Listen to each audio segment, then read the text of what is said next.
All right. What's going on, everybody? Welcome back to the Thursday night hang here on the Coffee and Cigars live stream. We do this stream every Thursday night, 8 p.m. Coffee and Cigars. How's it going? Andrew's with us. Good evening to you, Andrew. Mom's here too. Good evening to you as well, Mom. Whew, I don't know how it is in your part of the world, but at least for Andrew, Mom, I would imagine it's relatively the same. It is hot here in Baltimore, where I live. It's about 91 degrees, and it is not just hot, but it is humid. So I was watching a report a little while ago from Tom Tasselmeyer from WBAL saying that it feels like 105. Yeah, man, it is just hot and humid. This is the true dog days of summer as we know it here in Baltimore. Man, I'm just like brutalized here. And how's it going? How's your week been? Anything interesting happening to you guys? Let me know in the comments. And I've been this whole humid weather has been really kind of troubling for me because I've been working on these like wood pieces, right? And I'm putting this coating finish on it called water locks, and it needs curing time. Like it usually takes about 24 hours to cure or something like that. It has taken me now like 48 hours, and it still feels tacky. It's so wet here that I can't get it to dry. So I'm just going to have to wait another day and see if it dries out. Maybe I should take it in the house where the air conditioning is and we can be good, but who knows? Who knows what's happening? But yeah, man, it is brutal. I got my little fan here behind me, and then I've got my little Hercules fan, Hercules, from Harbor Freight. And I'm going to have that blowing on me to try to keep me a little bit cool because it is darn hot. I've been out here in the garage quite a bit today doing some work on some stuff. And there was a point where I was just like, okay, I need to stop because I've been doing it for a few hours and I'm starting to feel a little bit wonky. So I stayed in the house, tried to stay cool in the air conditioning until just a few moments ago. And then, so tonight we're going to have this coffee. And my original plan that I put it in the cooler earlier today. This Slate sweet cream latte. I mean, it's perfectly chilled now. And then just before we started, I was like, I can't. Like it's the easy way to go. It's an easy way to go because I don't have to do anything. I just got to open the can, pour it over ice. And I went to go fill this with ice to go do it. And then as I was thinking about it, I was like, man, I don't want this. I don't know how sweet it is. I don't think it's very sweet, but I don't want a super sweet drink that's going to, interfere with the flavors. So I was like, Oh, by the way, which reminds me, last week we were doing the Tatuai 70th birthday for George. And ended up having, didn't score because I couldn't taste anything very well. And I was thinking more about it after. And I was thinking, you know what? That's when I started to do the finishing of these pieces. And the finishes that I've been using this week, or like last week especially, were high VOC finishes from a company called Mohawk. And I was doing them outside. So a lot of ventilation. But I wasn't wearing a respirator. But I figured, it's going to be fine. But I think that is what kind of like caused me to like not be able to sense anything. So do be careful. I've been using the respirator, even though like so that was Mohawk. I've been using water locks the last few days. Also very VOC, but better. Not really. But I've been using a respirator for that. Rusty says it's hot and humid here too in New Jersey. Oof, yeah, I can only imagine. But I'm actually on the porch. I'm going to light up a cigar. Ooh, excellent. Plasencia Almafuerte, Sixto with a decaf iced tea. Excellent. Tony, so that's what's going on, Tony. How are you? What are you having tonight? I'm presuming a Diet Cherry Pepsi somewhere is going to fit into that mix. I actually drove by your shop yesterday. Yesterday I was down in Hamden, and as I was heading back, it was like 5 o'clock, and I was just like going straight up the road. I just went up Falls Road instead of like trying to battle my way. After I was in Hampton, I went to Always Ice Cream and had some ice cream. I always liked their ice cream, right? I just kind of like it. Then, my dirty secret is that one of my really close friends owns another cigar ice cream shop in the area. And I go to always. It's terrible. It's terrible. Anyway, yeah, so we got the coffee. So today's coffee is going to be something that's a little bit different than we normally do. Andrew says it's 88 degrees down in DC, 56% humidity, make it feel like 94 degrees. Oof. Yeah, man, I hear you on that. A muggy evening on the porch, just right for a gin and tonic and a My Father. Ooh, that sounds nice. Are you able to get some? Do you have any fans? Do you guys have fans out there that's going to give you some cross breeze? Like I always have this fan running behind me to like push smoke out of the garage, but now I've got this fan to give me some crosswind. Rusty says, Andrew, I finally got my hands on a My Father Blue, but decided on the Alma Forte. Oh, all right. Well, let us know when you smoke that, how it turns out. I am interested. Just before we started, I was listening, and also I was working in here today. I was listening to the soundtrack from the 1961 movie West Side Story. I was actually listening to the 1961 West Side Story version, and then before that I was listening to the actual Broadway from the 1950s. I don't know if you big fans of Broadway musicals, but man, West Side Story is like to me just one of the classics of American musical theater. It's just like I'm not into the whole like Steven Spielberg remake. Like there's a classic. This is a classic musical. We don't need other numbers. We don't need you to delete numbers. We don't need you to change it. Just maintain it.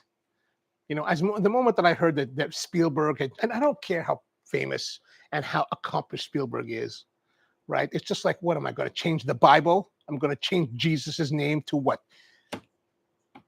I don't know. Christoph. Is that what's going to happen? I'm not doing that. So I didn't watch it because I'm like, don't spoil my life. That's really what it comes to. Bud says 72 here, not bad. Pam has a blanket. Nice. Yeah, but you're inside. That's a nice way to go, though. That is a nice way to go. Tony's having a My Father La Lealtad, red, Toro, and cherry Pepsi. I guess the diet cherry, the red goes with the diet cherry, right? I was there till 6 p.m. You know, it's not a question of like not wanting to stop by because your truck was there, and it was more a question. You know, here's the reality. Like I mentioned this in the past. I hate to smell like smoke in the middle of the day. Like if I stop somewhere, like even like that's kind of what changed it. Like I was thinking about what cigar should we be doing for this week, and I was like, should I go to the cigar shop and like find a cigar, or should I smoke this Fratello that I've been holding on to? And I was like, you know what? I don't want to go and smell like cigars the rest of the day, or at least for an hour. Like I don't want that. I know that's kind of a crazy thing to say, but I'd be like, oh man. That's the one problem. You stop in the cigar shop, and then you still got the rest of your day to do stuff. And it's like, man, now, granted, I'm here in the garage today where it's super like humid and hot. And after working in the garage all day, I certainly don't smell like rose petals at the moment. But you know, we're gonna have cigars to cover that up. So not a big deal. Not a big deal. Andrew said, where's there, Tony? Were you at the whole hog roast at Capitol? Is there a whole hog roast tonight at Capitol? What? Nobody invited me. I'm very sad. Rusty says, gotta listen to Bernstein conducting his symphonic dances. Oh, yes, that's it. Actually, I don't know if you saw this, Rusty, and those of you who may enjoy West Side Story, this happened like back in the 90s. Back in the 90s, Leonard Bernstein got the New York Philharmonic, and he got a bunch. I think he got like Jose Carreras and all these other like famous singers. I think did he get Kirite Kanawa? I think he did. He got opera singers to do the parts. I don't know if I necessarily like the waves, like some of their interpretations. I don't know if I liked it as much, but you know, they did this whole remastering of it, and it's a huge like. Well, back then it was like a 4-disc CD set, right? I was like, epic. I got that. I was like, this is epic. It was like the best purchase, like 1992 or whatever year it came out. But that is an awesome. If you like West Side Story, man, that's a great CD to have. Or I guess they have it in other formats now, but worthwhile hunting down. Tony says, I'm at Buddy's house and I didn't make the Capitol pig roast. Yeah, nobody called me. Very sad. George Shev's with us. What's going on? Fan engaged. Oh, fan engaged. I was like, fan engaged. Oh. Enjoying Foundation Tabernacle. Actually, kind of a surprise because you haven't done that in a while. With some Penelope bourbon, nice. Severe thunderstorm morning until 8:30. We'll weather down the nice. Actually, Tom Tasselmeyer of WBL, I just happened to watch a video on YouTube a little while ago, was saying I know you're down in Laurel, but up here in Baltimore, he's like, in Baltimore, severe thunderstorm watch until 10 p.m. I was like, oh, till 10 p.m. I better pull those finishing projects that I have sitting outside back into the cover before it rains and come down. Like yesterday, we had some hellacious storms yesterday. I was like, whoa. And evidently what's happening, according to Tom Tasselmeyer, WBAL, he was like, hey, we could have severe thunderstorms because this high humidity air, when it hits turbulence in the weather, it gets worse. And I was like, what? It gets worse. That's all we need. But we'll see. We'll see.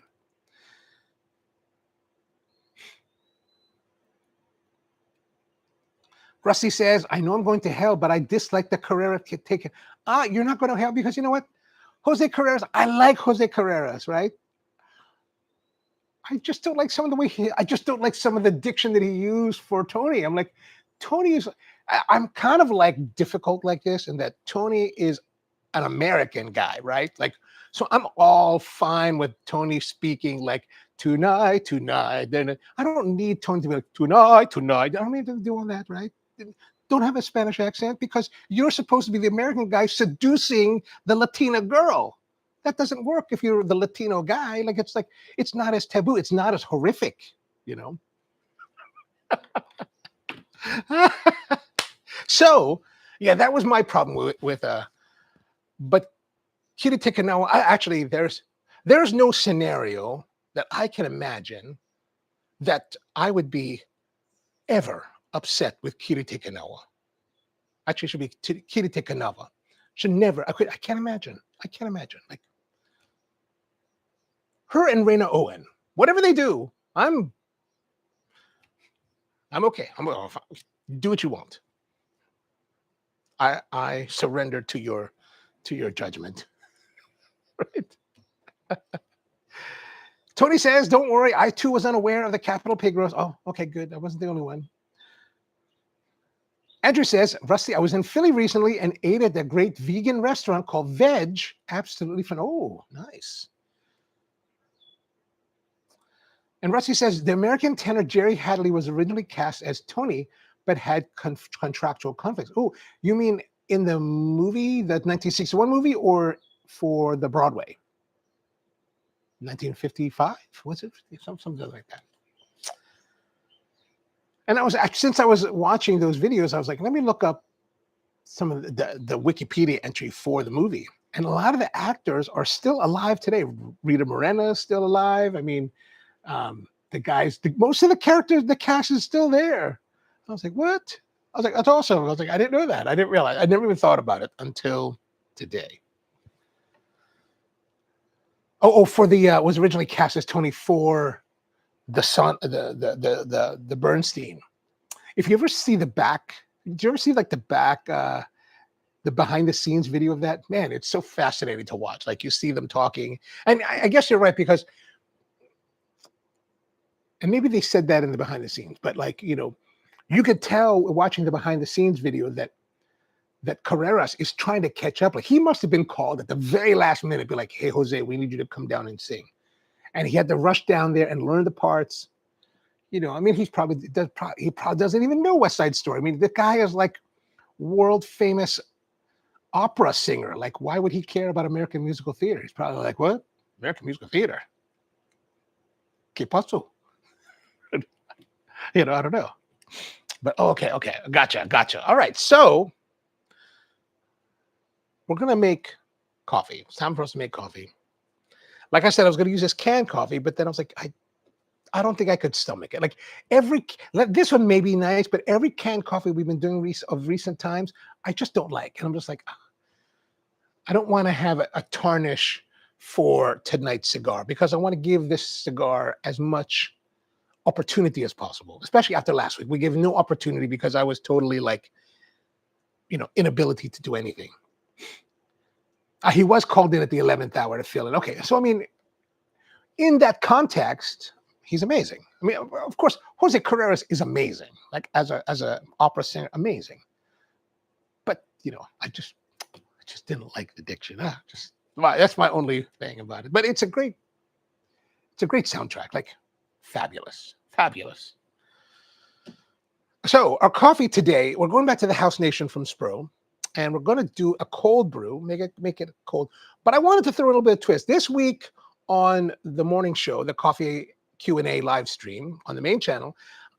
I've been working up to this drink that we're going to finish tomorrow called fish sauce coffee, and it stems from like there's some kind of coffee group that does pop-ups in the region, and they had a pop-up in Baltimore this past Sunday, and some of my friends went and they posted about it, and I was like, what is this fish sauce coffee? Fish sauce, if you're not familiar, fish sauce is fermented anchovies with salt for up to 2 years, and they create a sauce it's kind of like how you make Worcestershire sauce, right? That whole long fermentation, or soy sauce has that long fermentation time, and it creates something that is, if you're not familiar with it, right? In the Filipino culture, we call it patis. But if you're not familiar with this fish sauce, it can be very salty. It can be very pungent. If you can imagine dried fish, I don't know if you ever had dried fish, but dried fish, it's got this pungent funkiness of the fish, but in a very salty and delicious way. Well, at least if you're used to it, right? You may not be used to it. You may think that's horrific. And there's part of me when I'm drinking it, I think it is kind of horrific. I'm like, there's a part of me that's kind of wants to reel from this, but I'm used to it. So that's the whole thing. But on the morning stream, we've been doing a taste. We did the first day we did a tasting of all these different fish sauces, selected the one fish sauce that I thought would work the best, not the best fish sauce, but would work the best. And so out of that, we've been working on some ideas, creating a syrup of the fish sauce, a sweet syrup. And you may think that's kind of weird, but have you ever had Vietnamese food? And like, let's say you got the rice wrapper rolls, the rice wrap that has the little vegetables like cilantro, and it has like vermicelli noodles and some slices of pork, and you dip it in this kind of like sweet and spicy sauce. And if you like that, you've had fish sauce, because that is what's it called nok chum, I think it's called nok chum, and it is a fish sauce base dipping sauce that has fish sauce, sugar, water, chilies, and garlic. If you've tried that, or if you've had som tam, which is the green papaya salad from Thailand, and if you like that, you've had the fish sauce. You know what it tastes like.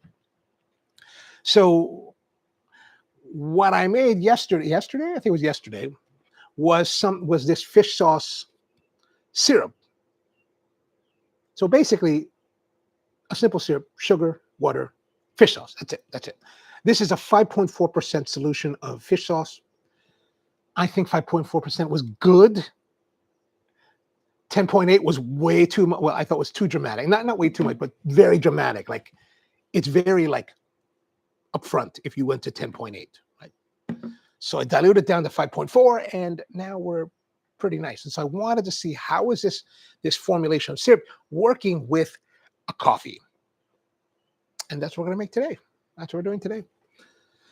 Andrew says, 2 54-inch ceiling fans providing good air movement and keep the skitters away through the thunderstorms with up to 60-mile gusts may do. Oh, those thunderstorms are that would be something. Gosh, we don't need 60-mile gusts. Leave that alone, please. Leave that alone. All right, so we've got our coffee in the Clever. I've got a mug full of ice, and I've already got 24. I actually got 26 grams in here just because I didn't feel like fishing out the other 2 grams. I was like, okay, that's fine. Good enough, right? Good enough. Got the hot water. So we're going to take the hot water and we're going to pour it in just a little bit to wet it. Now we're not going to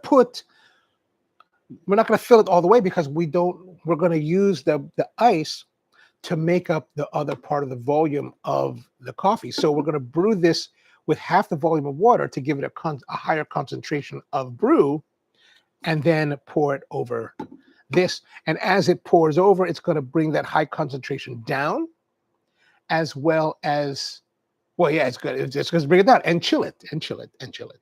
So we got that wet. Now let's, okay, good. Now we got that there. Nice. Now we're going to let this sit and brew. We don't need to worry too much. I'm not going to cover it because, again, we're going to make it cold. So it's okay if we let as much of the heat dissipate as possible. Oh, man. It is sticky, man. It is sticky. You know, when I go to the Philippine weather can be very much similar to today. And it's interesting because when I'm there, like right now I'm wearing shorts. Like I want to wear shorts because it's like easy, shorts and a t-shirt. But when I'm in the Philippines, I never wear shorts. If it's Monday through Saturday, no shorts at all. Like I don't wear shorts at all.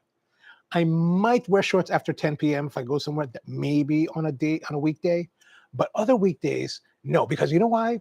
When you wear shorts in cultures like that, you're a tourist. Like they peg you as like, oh, this is the guy from who's a tourist. This is a guy that's like not to be trusted, who should be viewed with suspicion.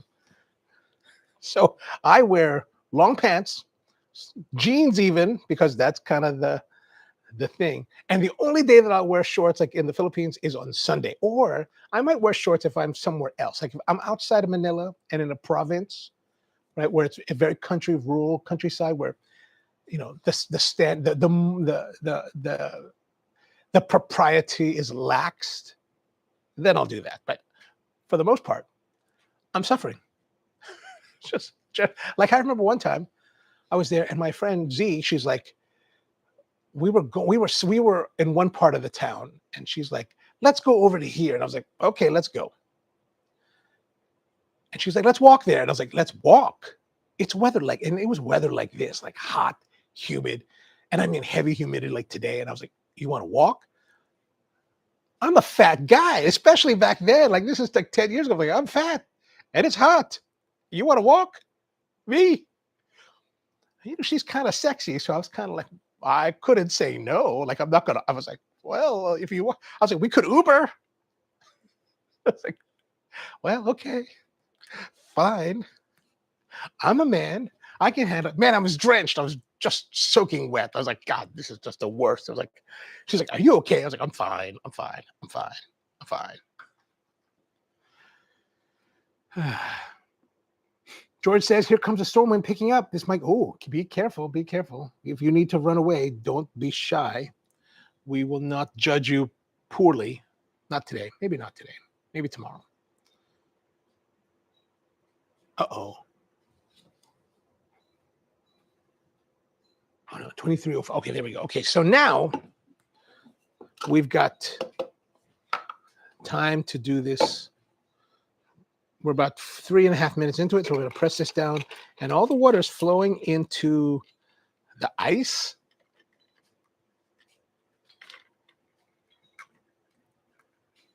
Here, I heard a little bit of rumbling here, but I don't see anything. There is a big storm front coming from Pittsburgh as of 6 p.m., so I don't know how long it's going to take to reach us, but it will probably reach us at some point. Is it still floating?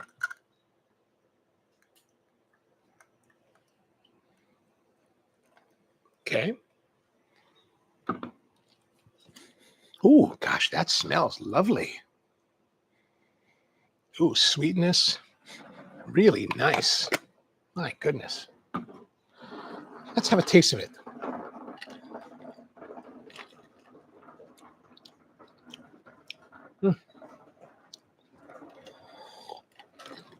There's some sweetness. There's a really nice like body to it. It's soft and smooth. Oh, that's really smooth. Gosh.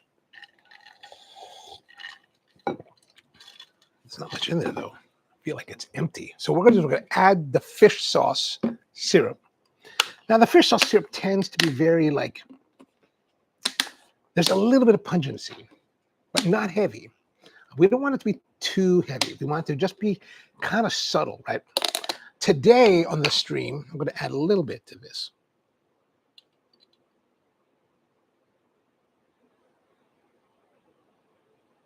I hear rustling. Either that's a freight train or storm is coming. Okay, that should be good. Andrew says buckets coming down in DC now too. Oh, we don't have buckets yet. Let me go have a look and see how it looks out there.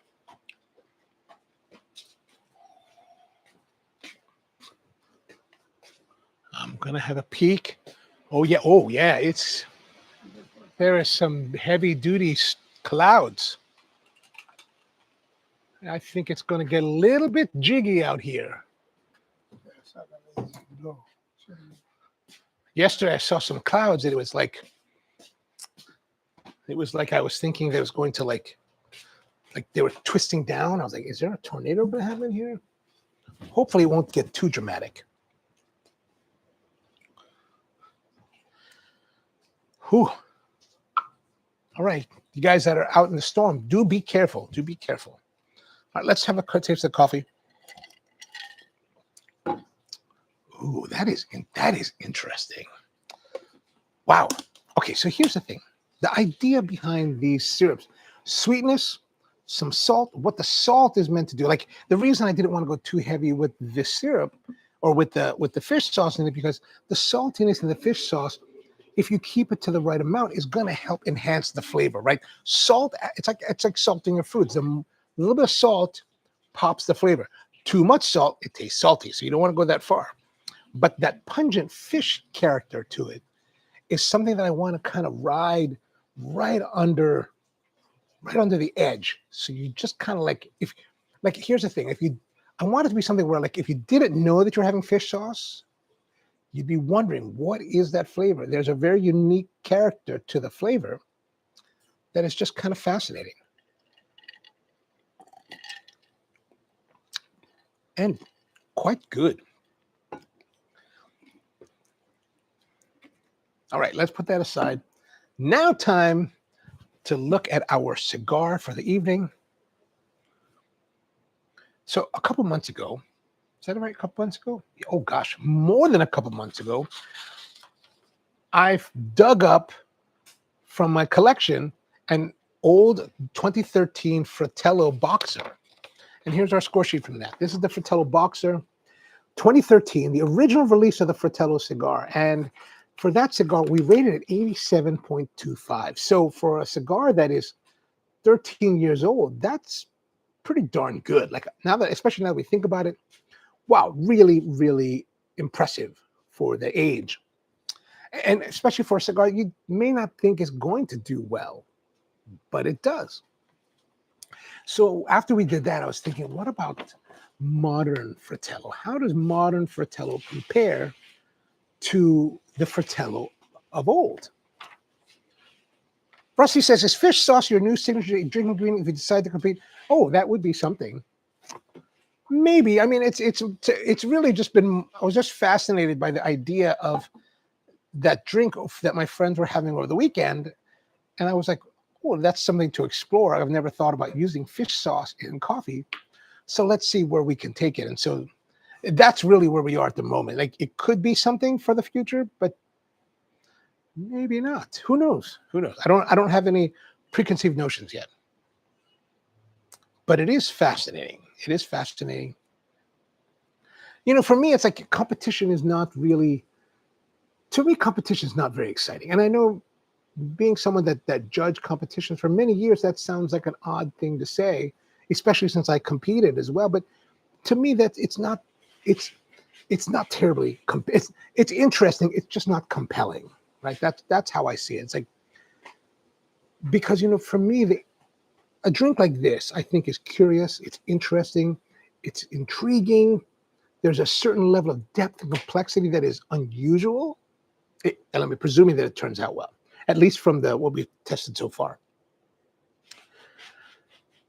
So to make a drink and spend all this time developing it and only serve it to 6 people that are your judges, well, and that's it. Like that's what most competitors do. They don't really serve it beyond that. It's like, well, that's that's a disappointment. That's a waste. That's a waste of your talent. That's a waste of our time, right? So for me, it's always about like, how do we make beverages, unique, interesting ones for our guests, right? For people to try, for the larger people to try. Those are the people I'm really interested in. I'm like, I was never that interested in what the judges thought. I was like, give a darn what the judges think about the drinks. I care more about what the guest thinks about the drink, because we want them to be, challenged and find something new and different about coffee, rather than just kind of like, the same old, same old. And, judges are looking for different criteria than truly unique and truly interesting.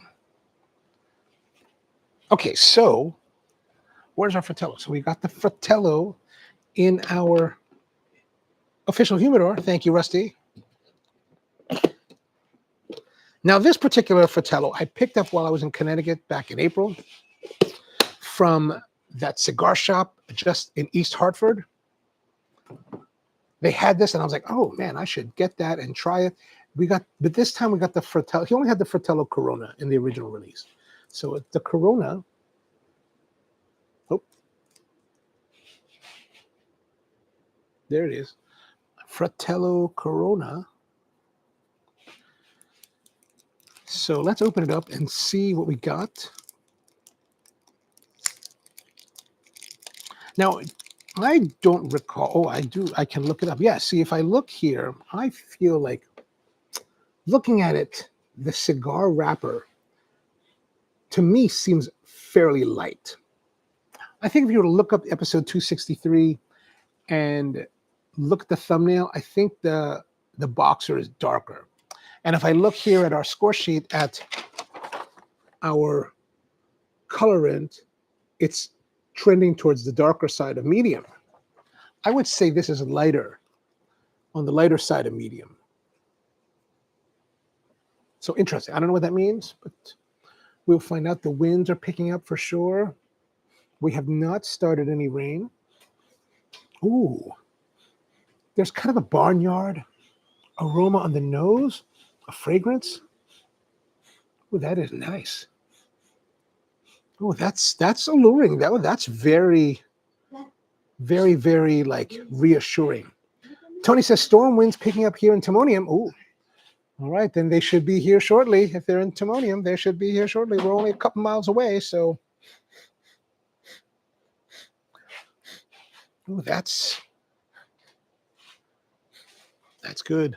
Andrew says, save your wood projects. They're already inside. Don't worry. Thank you, but thank you. Oh man, that is okay. That's intriguing. I am pleasantly surprised at the fragrance of the cigar. Honestly, I don't know why, but I wasn't really expecting this.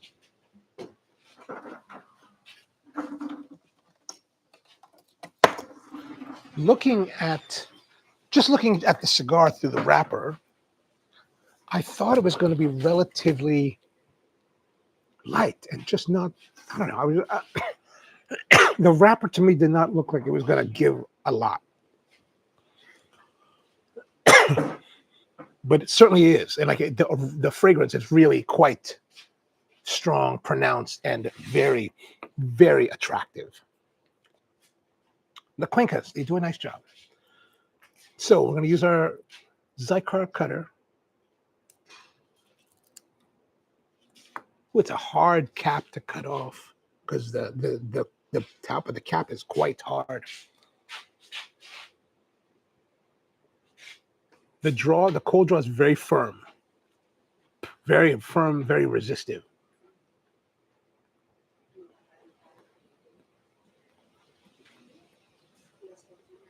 There's a little bit of sweetness coming across the tongue, as well as a little bit like Tetra fish food kind of character.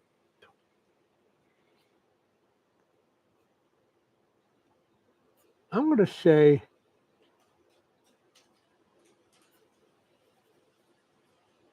I'm going to say 875.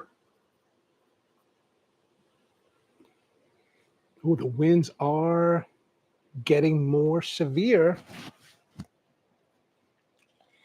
Oh, we should get hit. Did you guys get hit yet, Tony, with the rain?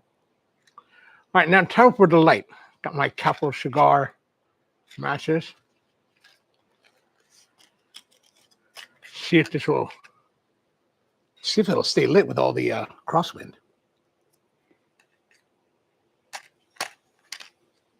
I got to move forward because the fan.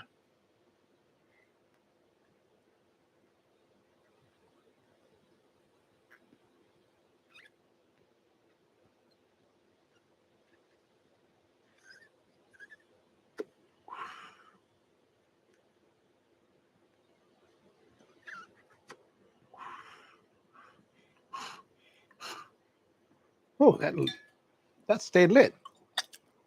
Kind of impressive. Definitely has cooled down a little bit because of the breeziness.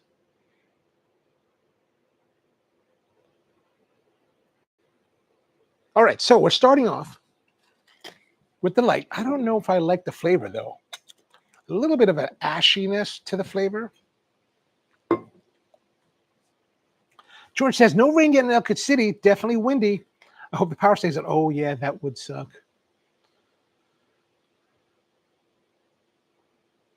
If we do get interrupted, I will restart as soon as possible.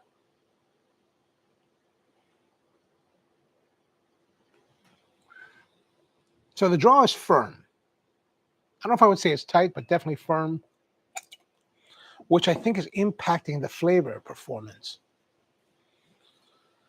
Like we had great fragrances and but we're not, it's not, the first couple puffs, it's not translating to the flavors that were being suggested or the experience that was being suggested by the fragrances.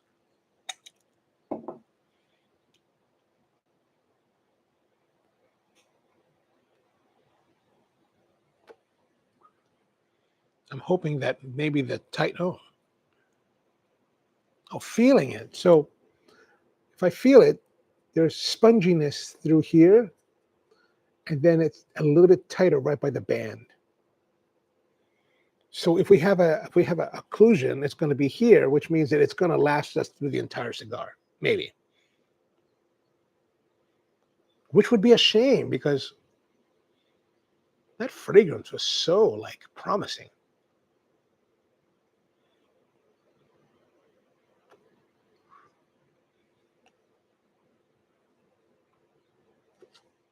But the amount of suction,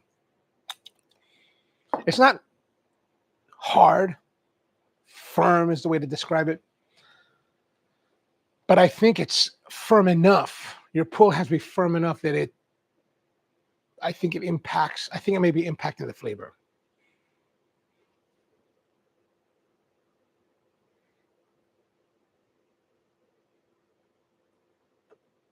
But let's see. I mean, I feel like right now, squeezing here on the band, I feel like it's loosened a bit. So maybe that's about to change.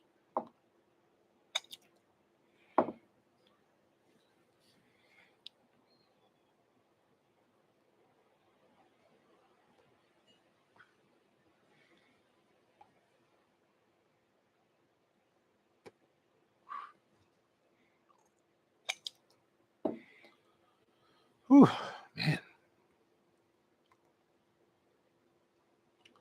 All right. So what else happened for you guys this weekend? Anything interesting? What did I do? Oh, there's some thunder, but no rain yet. At least I can't tell if there's any rain yet. I don't think there's rain. Just a lot of wind. Today I almost went to the Orioles game today because like last week I saw this thing came across my Facebook group, and it was like it was Japan Heritage Night at the Orioles. $55 for a ticket.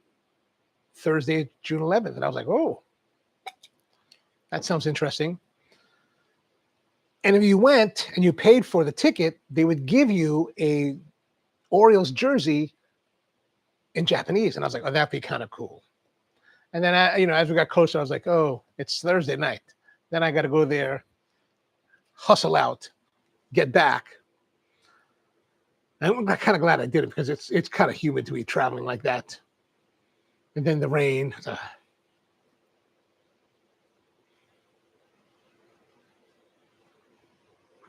Devin's with us. What's going on, Devin? How are you, man? We are facing torrential downpours and thunderstorms here on the East Coast.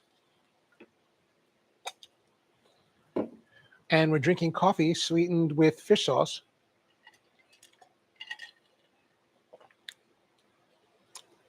Okay. It is a little bit weird.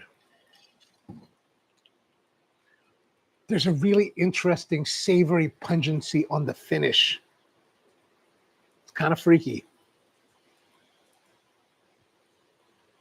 You know what I need to do? I need to turn on the outdoor lights so I can see what's happening outdoors.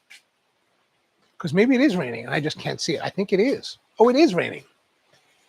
Okay, it's just starting now.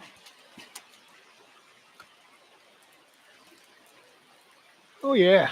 It's a good rain. Here it's a good rain, not too crazy. Just a solid rain, steady rain.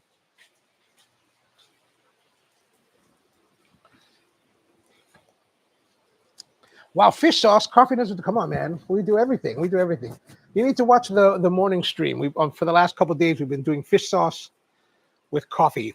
Oh yeah, with coffee and fish sauce development.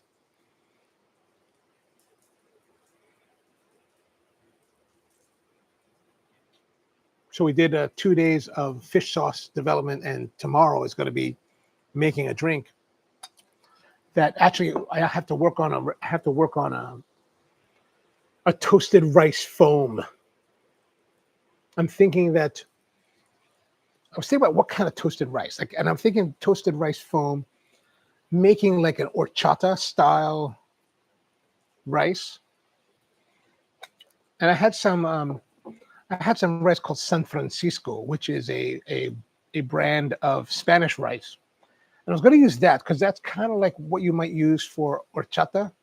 And I was thinking, well, you know what, but those longer rices are good for horchata and like, Mexican style, rice drinks. But Asian style rice drinks, I think we should go with proper like kushihikari rice. So I've got some kushihikari rice that I'm going to use.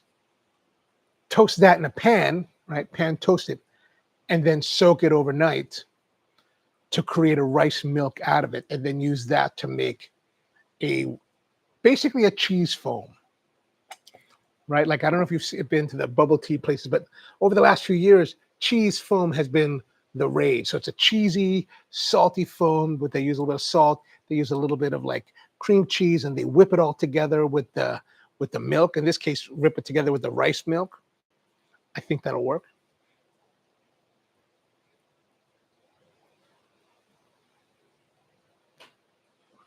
And then tomorrow we'll be brewing coffee, a Robusta coffee, in a cafe fin, the traditional Vietnamese style brew, mainly because I'm recreating what they did for this drink. They used Robusta coffee, they used the fin, and they made it in a certain way. And I've been, I thought, let's just play around with it and see how it works. Is the fin the greatest way to brew it? Maybe not, but we'll see. We'll find out.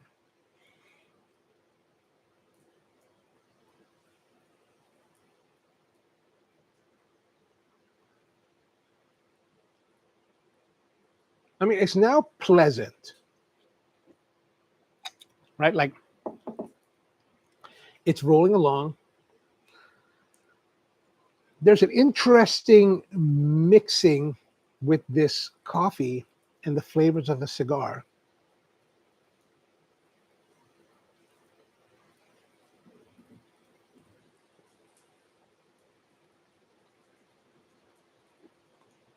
But I'm also concerned that maybe some of those more pungent, savory notes may be interfering.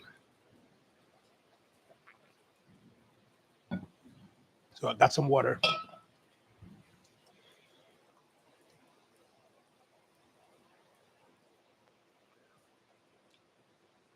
Okay, that helps. That helps. Devin says, I'm smoking the Gellus G series. Ooh, that's a good one. Kyle makes some good stuff. Kyle is also a big coffee aficionado as well. Like whenever we'd see each other at the cigar trade show, we would kind of chat about coffee. Him and George Rico are also. George Rico is also into coffee as well. Like George would even have an espresso machine at his booth.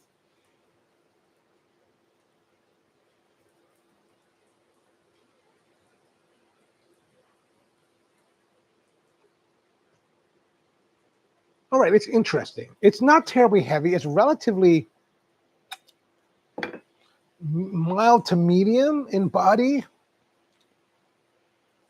There's a light spiciness. Like actually, when I started the cigar, or when we started with the fragrance, really interesting fragrance. But the cigar is not that robust. Like I was hoping for it to be a little more robust than it is.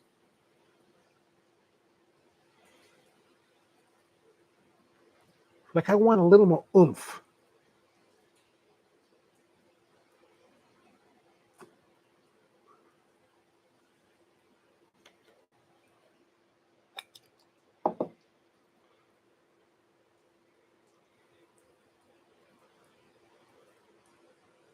A little more oomph would be great.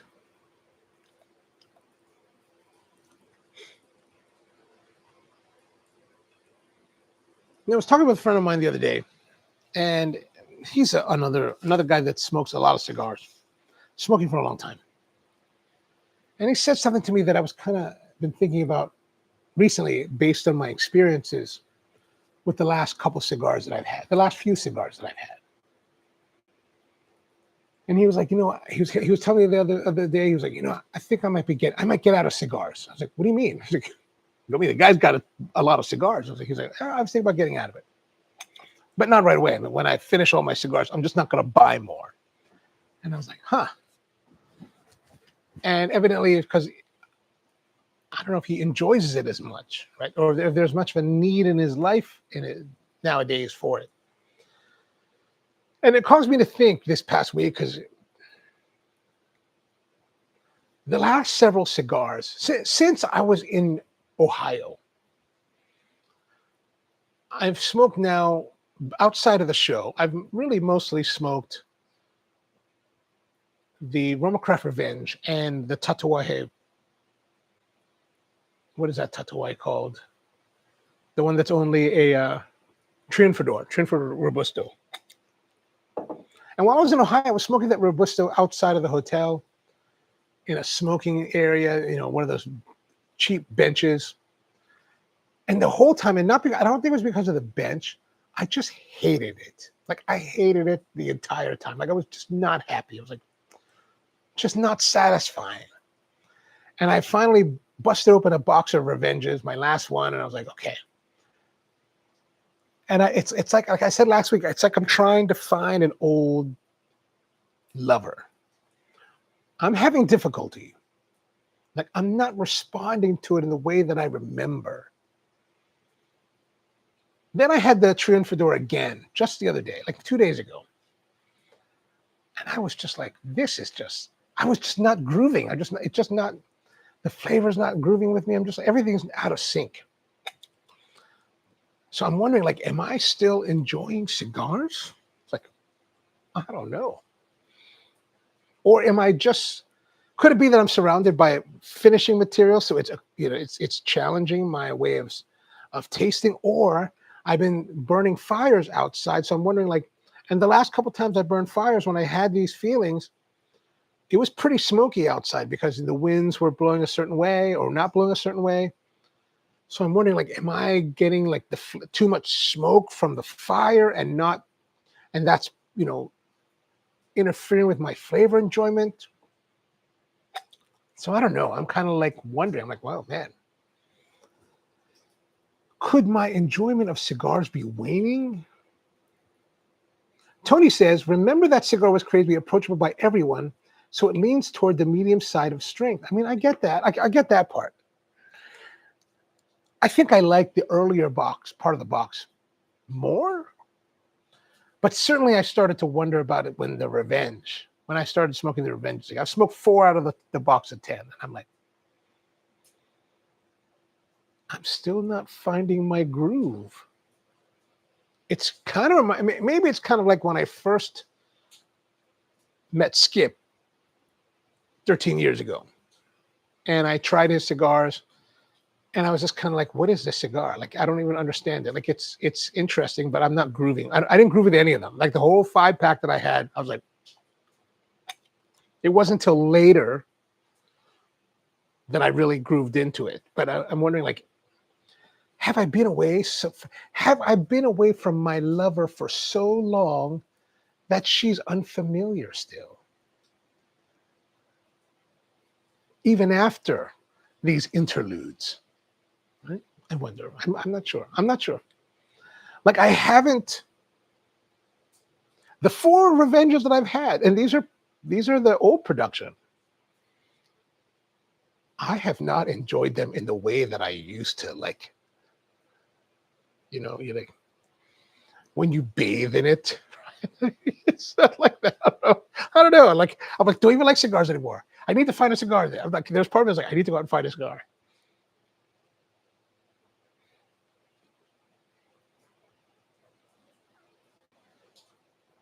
Tony says, between wood finishing and the fires, you could have palate fatigue and may little. I mean, that could be. That could be. That's why I decided not to smoke like yesterday. I was like, I'm not gonna. Or was it 2 days ago? For like at least the last day, I haven't had a cigar. Maybe 2 days. I'm like, I need to get away from that. But yeah, I do think that the finishing materials last week definitely contributed, or was the culprit of my inability to sense. Because actually, these 2 finishes. I don't normally use these kind of finishes. The Waterlocks I'll use every blue moon, but the other one, the Mohawk, I never use. It was the first time. And they're all very high VOC type of finishes. Normally I use like very low VOC, mostly natural oils, because I like the oil finishes much better. But I had some certain applications that I wanted to use these for, so it's like, okay.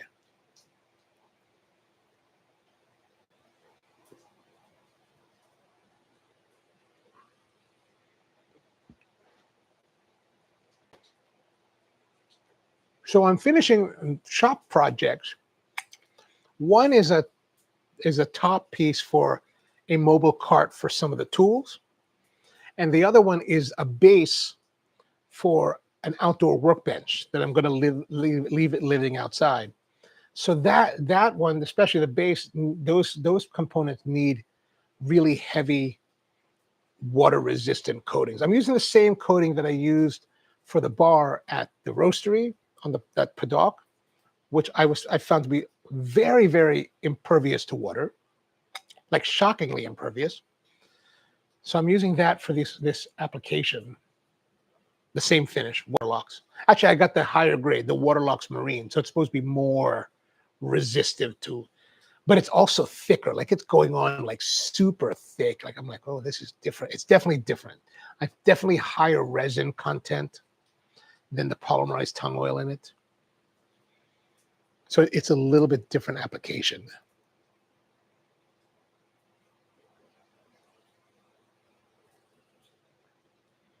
All right. Maybe now we're starting to get a little more flavor. There's a little bit of spice coming through. A little bit nicer character overall.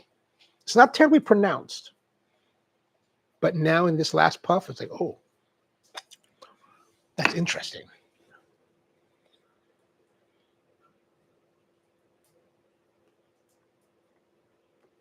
So it's a good thing I didn't do any finishing today, because I couldn't. Everything's still too wet. Maybe tomorrow. Who knows?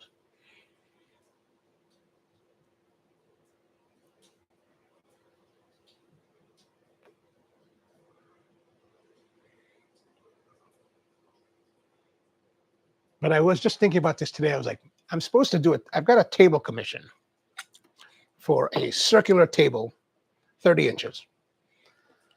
And we started this process back in like October.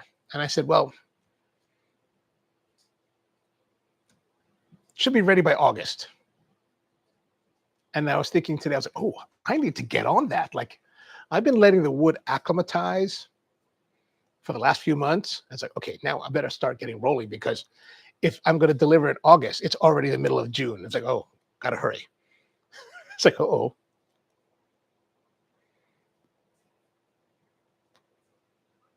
Yeah. Actually, now some spice, good body, kind of medium in the body.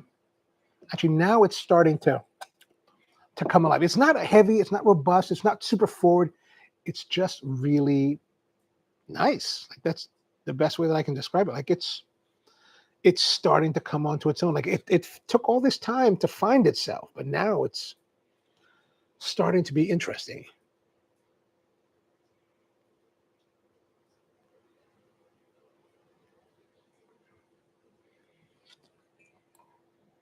Yeah, so I need to finish these two pieces, get them out of the way, and get that table going. I've got all the lumber. I just need to like pull the lumber down, figure out where we're going to cut it up, then do all the dimensioning on it, and then put it together, cut it out again, and then we're good. But the finishing is going to take a long time. Well, the finishing takes longer because in that one, I like to, for that table, I'm planning on using just a regular tung oil, which has a longer cure time. Like it'll take about a month, several weeks, a few weeks to get it all done.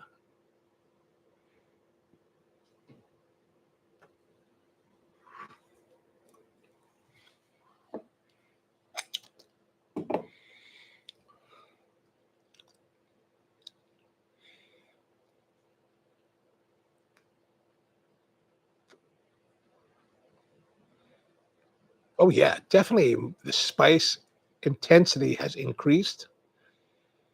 Now, I don't really have a descriptive other than just a general spice. Medium bodied, spicy. It's not really hitting with a lot of individual notes. Maybe slight hints of black pepper, but not tremendous black pepper. I'm actually hesitant to take a sip of the coffee because I'm worried that maybe the syrup might interfere with my flavor tasting of it. Andrew says, I'm envisioning a coffee menu like a pizza toppings menu. Zuma orange, sakura petals, chocolate sauce, fish sauce. I get anchovies and pizza, but try not to think of it as like necessarily anchovy forward, right? But the saltiness and then kind of that light funkiness in the lingering. All right, let's see. Now that you've mentioned it.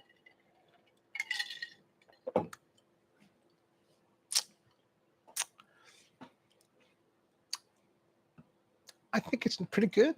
I think it's interesting. It's an interesting way to explore the coffee.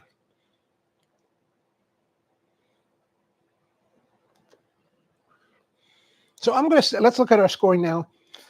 Body-wise, I'm gonna say it's kind of medium low. I'm gonna say body is 825. Flavor-wise, it took a while for it to come alive, so I'm gonna say 8.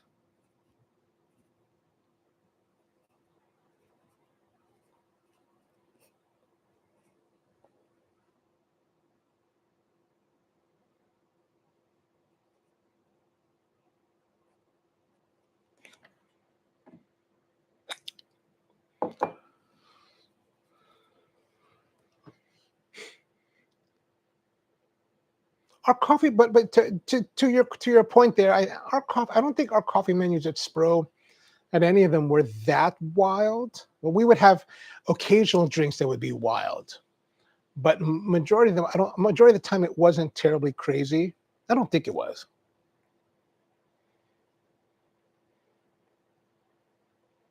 Because my whole thing was I always wanted to make the menu approachable because our environment was very intimidating to a lot of people, right? Like, because it's so different. It was so, especially when we opened, so different than when anyone had experience with coffee. Everyone's used to like Central Perk. They're used to Starbucks, and ours was like hyper hardcore.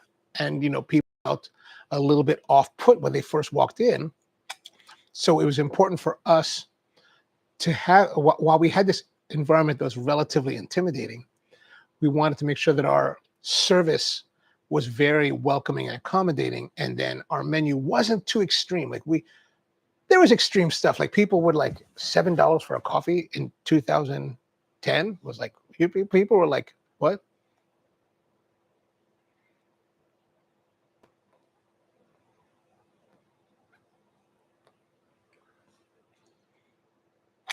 So you always had to be a little bit cautious. Like I think one of the craziest coffees we had was this one coffee that I brought in from Uganda. Was it Uganda?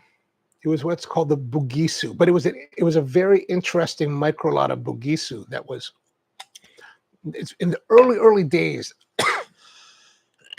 of anaerobic fermentation. So this must have been like 2013, 2014. And it had a blue cheese funkiness to it. And I mean like pretty funky. Like it was pretty extreme. Even I recognize the fact. And like it was on our menu and our staff was directed, like if somebody come in and want it, absolutely make it for them. But if someone came in, they were like the new to what we're doing here, like they don't know Spro, they didn't know what we're doing. And they were like, hey, can I have, what coffee should I have? I would be like, don't recommend this coffee to them because this is too extreme. Like this is so far outside the ballpark of what people are used to that it may turn them off. You really have to qualify the person before you make it for them.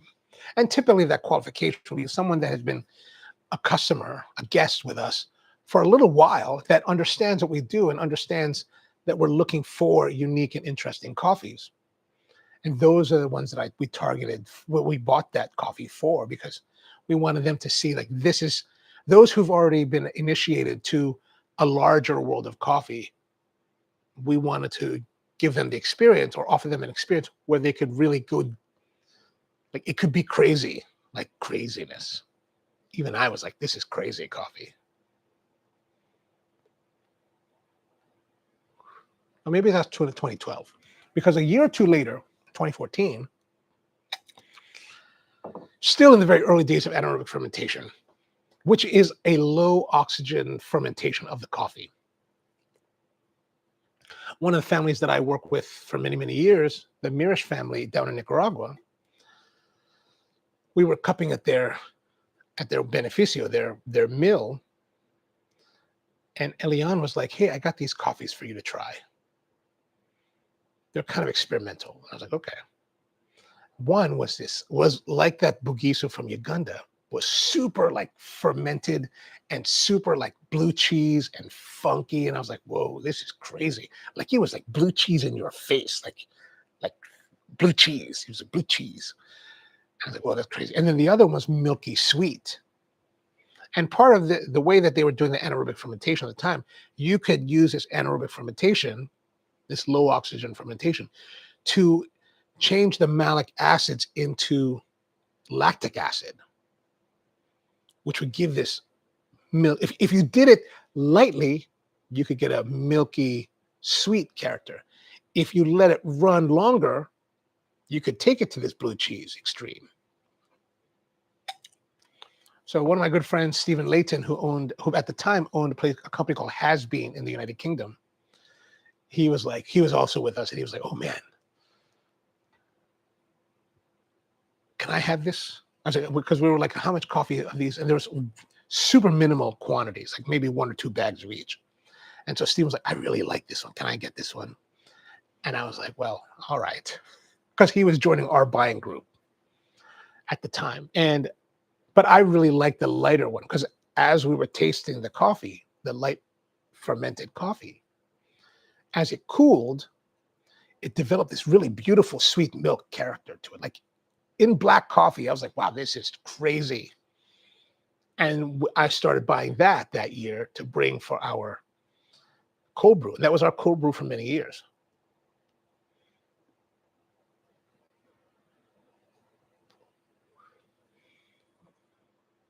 Andrew says, old cigars likely, as it sounds, old cigars, and they've lost their oomph. I don't know how old this one. I mean, it does look a little bit on the older side, but I don't know how old it is. It's not, once I said it started to come alive, it's not like it got bad. Like it's not. It actually became. It was actually kind of like trying to find its way, and then now it's kind of it's pleasant. It's an enjoyable smoke overall. It's just not super forward.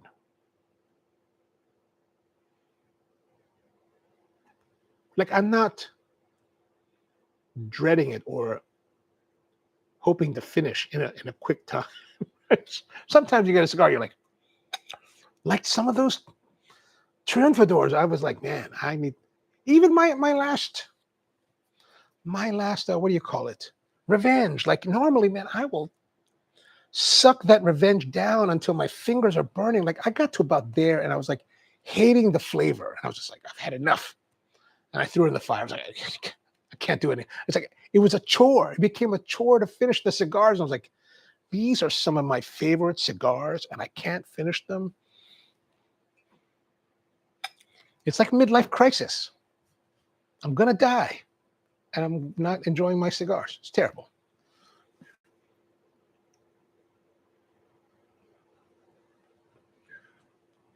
But I'm thinking about that this last last day or two. I'm like, oh man, am I losing my taste for cigars? Am I in trouble? Like,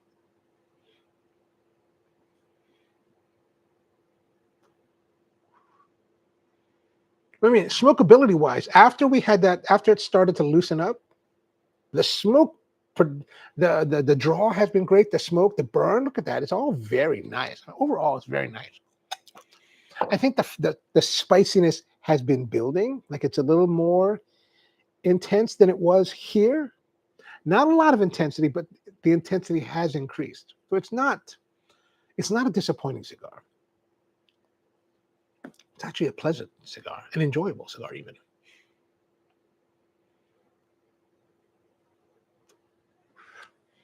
Tony says, if I remember our conversation with Omar when he brought that to Faders back in 2013, the first third was milder, second third picked up, and finish was strong. Oh, see, these are details I don't remember. I mean, I hope that's the case. I hope we're going to see a progression of like, and maybe it's been such a long time since I've smoked Fratellos. Maybe that was part of the enjoyment. Like I know some people like don't necessarily have the most complimentary things to say about the Fratello, but even from that first time that we smoked them, Tony, I always liked these. Like I always enjoyed these cigars. Like I really liked them for a long time.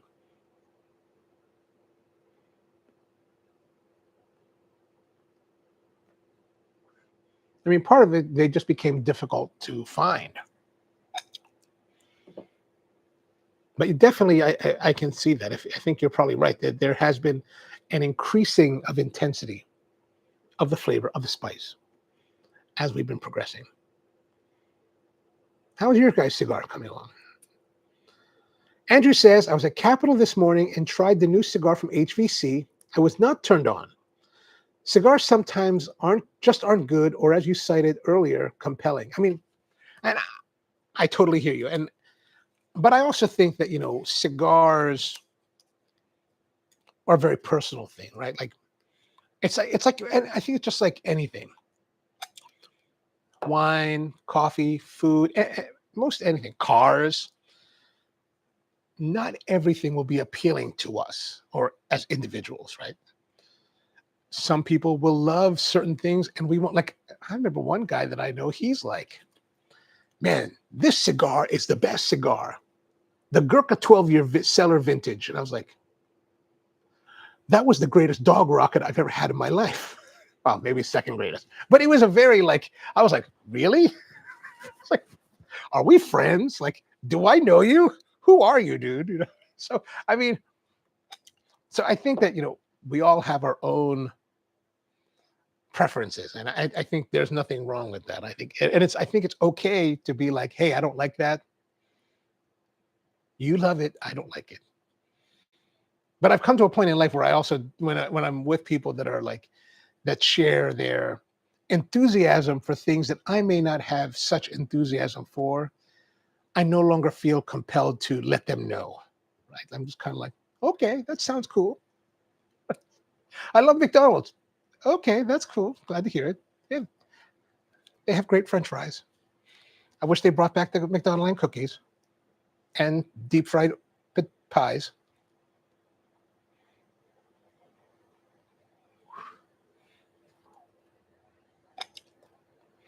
Devin says, a lot of cigars nowadays may not be tuned to your pace. I think he just insulted me for smoking too fast. What? You're probably right. I do smoke up very fast. Like, I can take a revenge and usually finish that in 45 minutes. Like, if I'm just left there puffing away on my own, it's just like.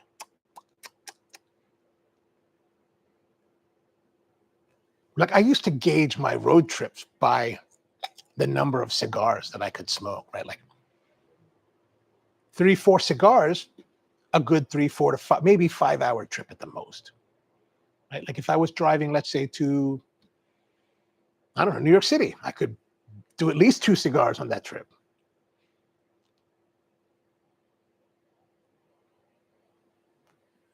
Tony says that mine is excellent. Awesome, awesome.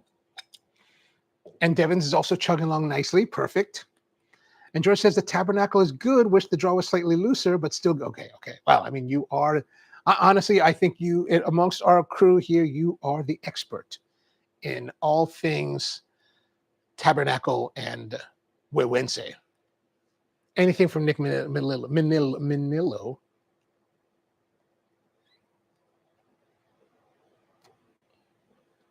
And Tony says he really likes the Gellus G series. Huh. I think we have the G series at one point.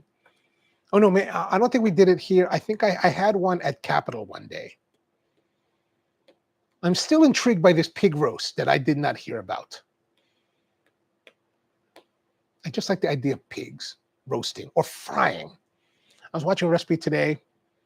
This guy was making this Filipino dish called white adobo, using like pork with salt, vinegar, and fried. Like this guy, and he was hard frying these pork. Like he took the pork butt and cut into chunks with the fat and the skin, and he hard fried that sucker. And it was all like brown and like looking all crunchy. I was like, good Lord, I need to make that. Had it been like 2 p.m, I probably would have made it. I would have probably run out to like the Lidl and bought the cheap pork, because I only like to buy cheap pork. I'm tired of buying all this expensive, fancy pork. Just give me the cheap pork at the Lidl. I don't go to Aldi. You know, I don't go to Aldi because I got to put a quarter in to get a cart. I don't want to put a quarter in. Like, I know you're going to get it back. I just don't want to do it. Just don't want to do it. And I will put the cart back. Like if I go somewhere, I put the cart in the corral.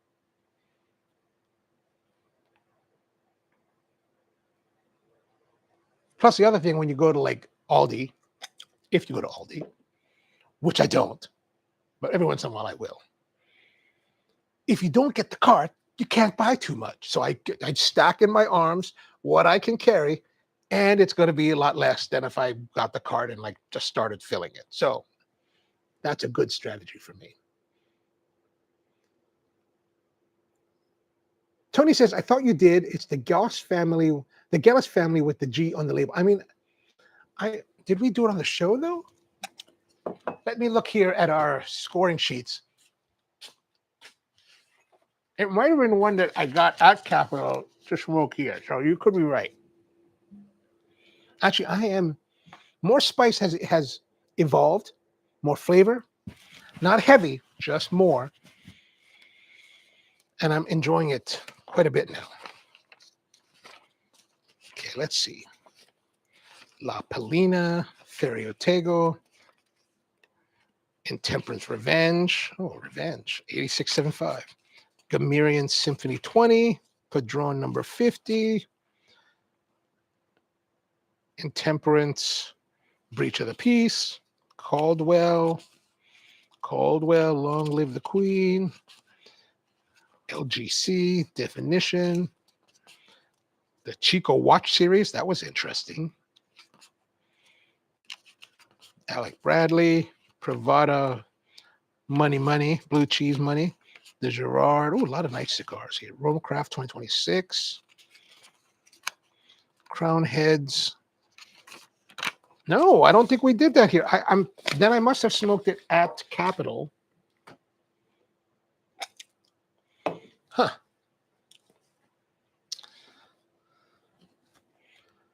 Devin says there, and they are a staple for me. The Gillis cheese. Oh, nice, nice. I mean, Kyle makes generally Kyle makes great cigars.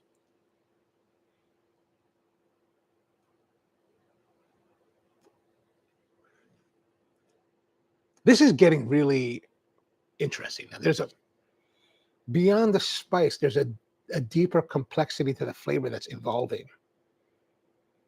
Oh, that is nice. It was 2025, says Tony. Oh, okay.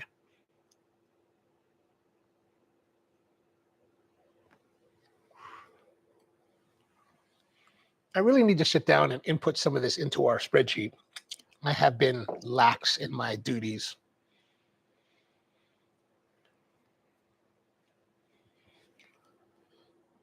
But now I must say that I can truly say that I am enjoying the cigar now. Like there's interesting complexity to it. Well, our rain has stopped. It stopped a while ago. I didn't even notice. I'm presuming the rain has stopped where all of you guys are. Rusty, have you got any rain there yet? And I'm going to presume if Rusty has not reached the rain, then certainly has not reached Mum yet. Like now there's enough flavor with the cigar that I no longer question whether or not this may be interfering with the flavoring. It's not. Rusty says no rain. Okay, good. Soon.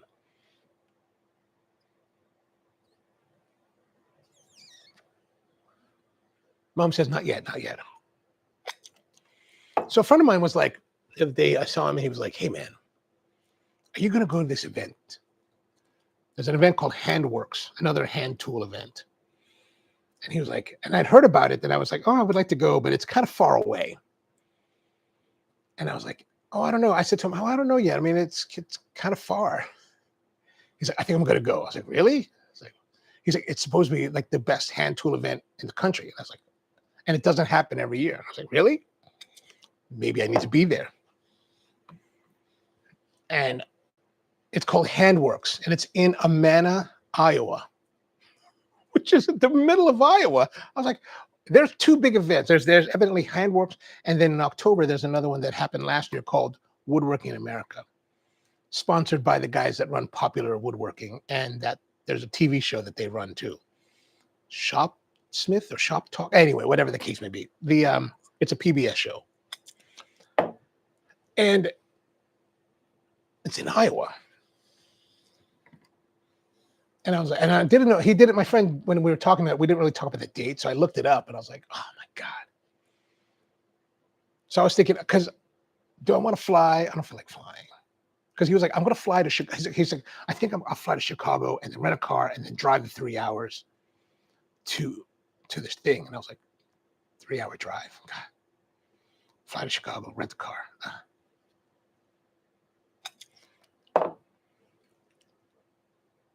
So I looked up the date. September 4 and 5. And I was like, oh, God, Labor Day weekend. Why would you schedule an event Labor Day weekend? Like that is like the worst weekend of the year to schedule. It's second worst weekend of the year. Maybe the first. The second's probably, no, it's probably the second. First is, or third. Thanksgiving's the worst. Christmas is the next. Then Labor Day, then Memorial Day. Why would you, I guess they want attendance, but I'm like, man, to fly is a pain. Then to drive could be a pain. I'm like, man. So I looked it up on Google. Google says I could drive there nonstop in 13 hours. I was like, 13 hours. I just didn't think Iowa was 13 hours. I thought Iowa would be like a day away. But 13 hours. 13 hours seems doable. I could drive 12 hours to Rockport, Maine. I've done that. And that was back when we had, 55-mile-an-hour speed limits. Well, I was also in my 20s, but whatever. I was thinking, man, I could go. And so I don't know. But Labor Day weekend.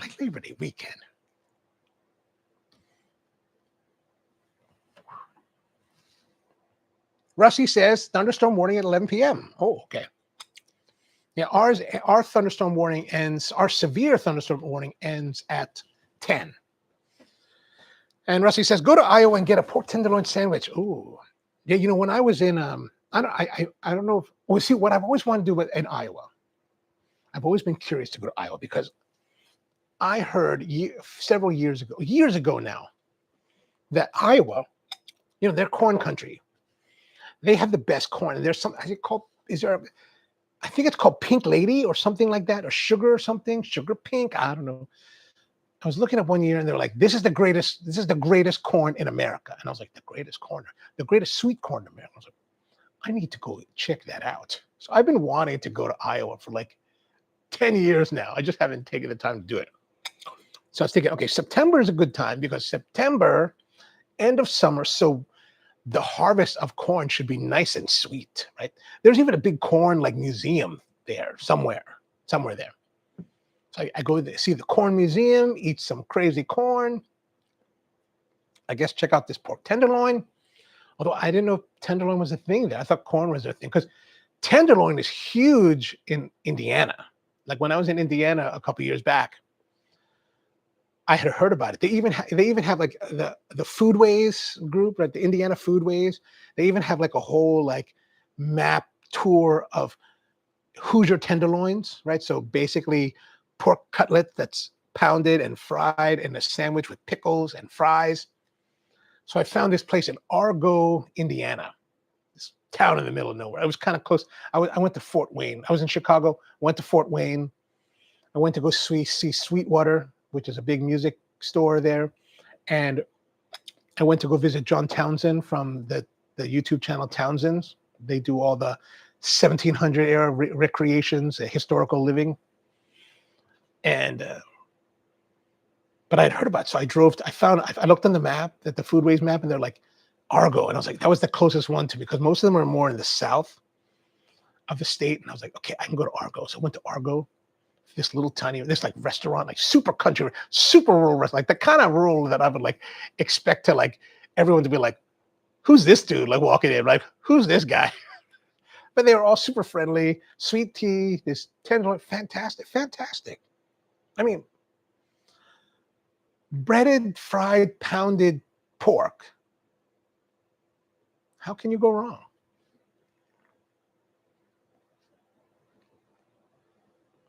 Rusty says, best sweet corn, Jersey might have to. I mean, I hear you. I mean, here in Maryland, we've got some good solid sweet corn too, right?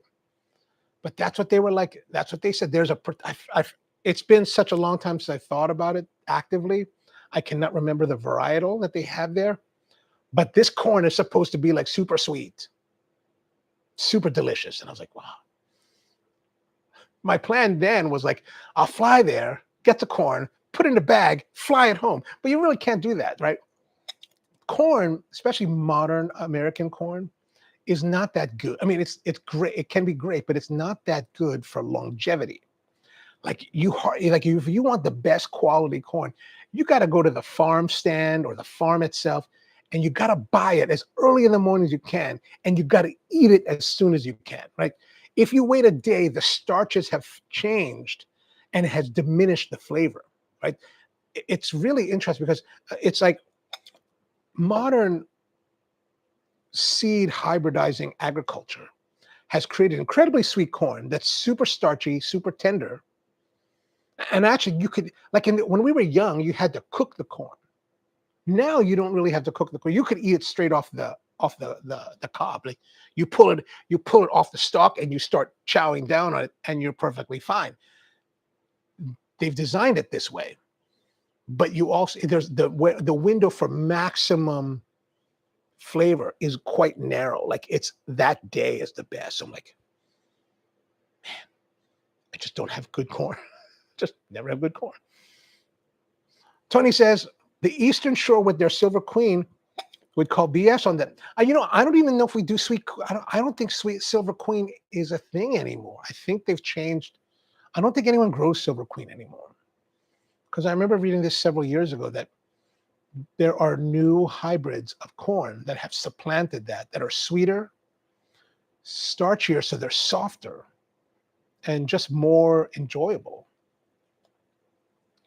I have to talk to some farmers about this because I didn't really keep up with it. I wasn't really, I just like corn. Like when it's sweet, I'll eat it.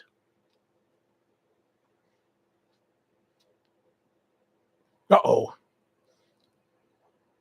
My cigar has gone out, son of a gun. Was I talking that much? Oh, by the way, if you're going to be, right now is also the peak of strawberry season. So if you want to make something with strawberry, buy them now, like within the next week, maybe 2 weeks. Maybe 2 weeks from now is too late. And I say this because back in 2023, when I did my last trip to Asia, I was gone for like a month. I left in May.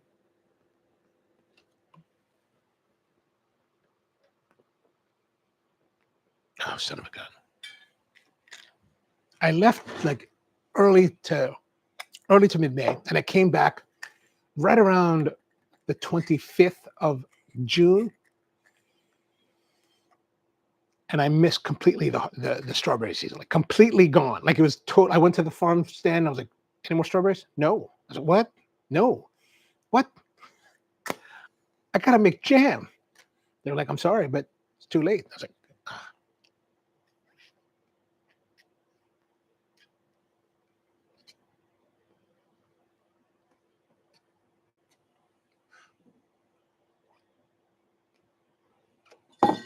So for the last 3 weeks, I've been dilly-dallying.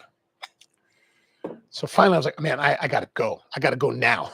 So I went to the farm stand, and I was like, and I bought some strawberries. You know, I like to buy like a whole case. Like I tend to buy a full case. So I was like, can I have a field case, please? A field case, the whole case, right? I like to buy the way because you want to have enough. And it's for me, it's actually kind of strange because there was a time when I would buy like 6 field cases at a time for production at Spro and like other restaurants that we have worked out with.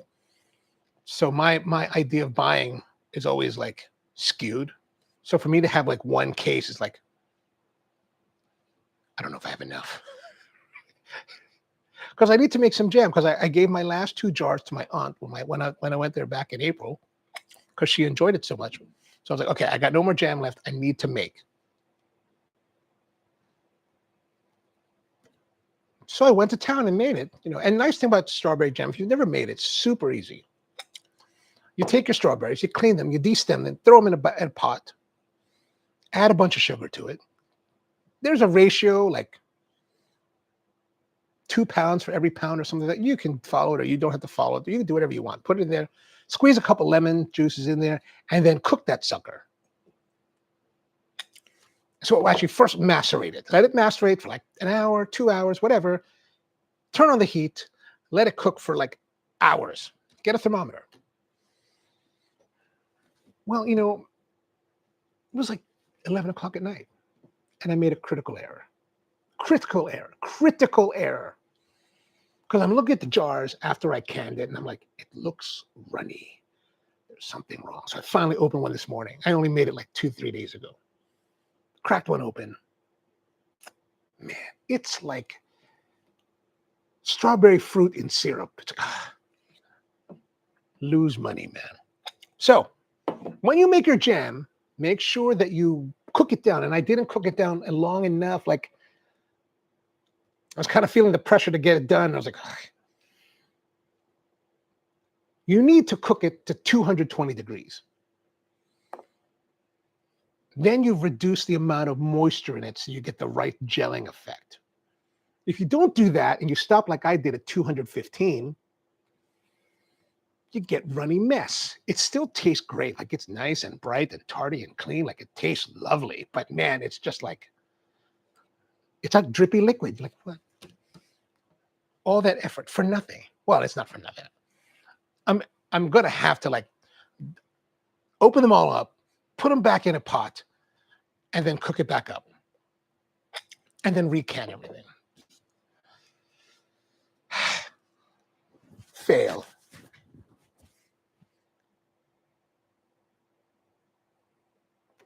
So if you decide to can your fruit, 220, right?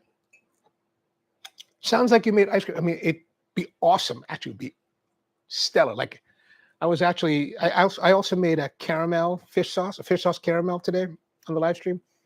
So after my dinner, I was like, I wonder how this tastes on vanilla ice cream. So, oh, good, good. Now that you say that, when we're done tonight, I might just make myself a strawberry.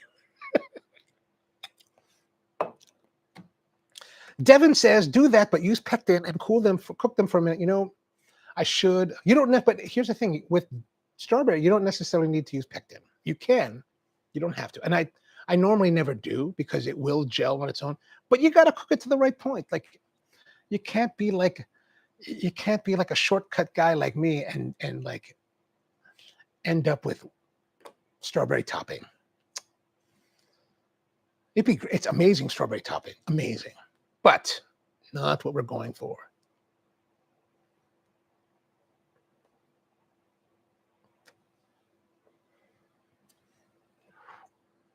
But why it works is because you reduce the amount of moisture, the amount of water content in your syrup, right? In the sugar syrup, because the more you cook it and you reduce the amount of water, the greater the percentage of sugars, which allows it to be over boiling temp. The boiling is 212, right? So in most cases, you can never get anything above 212. Only with sugar, it really works that way. Is that once you reduce it down to a certain point, it will rise in temperature. And you could bring it up to, you could actually make hard candy out of it if you cooked it long enough. You just need to bring the temperature up to 231. The problem is, I know all this. Why am I chintzing out? That's the part I'm just sitting around. All day long, I've been sitting around. Like I was looking at that jar since this morning. Like, now, the thing is, I don't necessarily have to do it right away. I could, like it's perfectly canned. So it's perfectly shelf stable, I guess, forever. And I did the whole proper like boiling canning. Like sometimes I will I have cheated at times, right? Like I'll boil the jars and the lids, fill them up, put the lid on, screw the top on, and just let it cool. And it will 9.8 times out of 10, it will seal and be perfectly fine.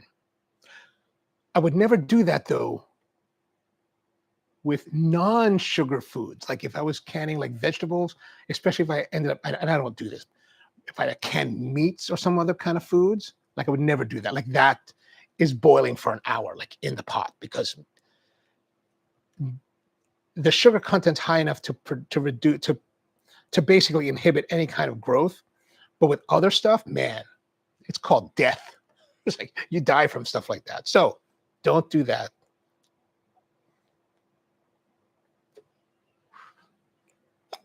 George says, dare I say strawberry? Oh, that would be good. That's a good idea too. Or the strawberry shortcake donut, says Devin. Oh, I like that. I like that. Oh. I was at my bakery the other day, last week, and the girl at the counter, she was like, no experiments this week? I was like, oh, no. But now maybe yes. But I was thinking also, like, I could just leave the strawberries as they are. And then when it comes time that I want to actually have jam, I could just open one of them, throw them in a pot, heat it up, reduce it down, and then re-put it in the can. And they'll be perfectly fine. I don't necessarily need to recan it because I'm going to eat it at that point, right? But for me, I love the strawberry jam, right? Like what I love with strawberry jam. Strawberry jam with clotted cream on scones. Oh, man, that is... For me, it's either a clotted cream with strawberry jam or clotted cream with lemon curd. Although I don't really eat the lemon curd in America. When I'm in the United Kingdom and I'm having high tea somewhere and they're serving scones and the clotted cream, then it's the lemon curd. Like if I go to the Fortman Mason place, then it's mostly only lemon curd. I like their lemon curd. It's really nice. Rusty says, damn, Devin, take those strawberry shortcake donuts and turn them to bread. Oh my gosh, man. But here's the thing, strawberry shortcake donuts. This could be a topic for next week's coffee Q&A. How do you envision that? What kind of donut? Cake donut or raised donut? Filling on the inside or just top everything on top? Whipped cream or whipped cream and the strawberry injected into it?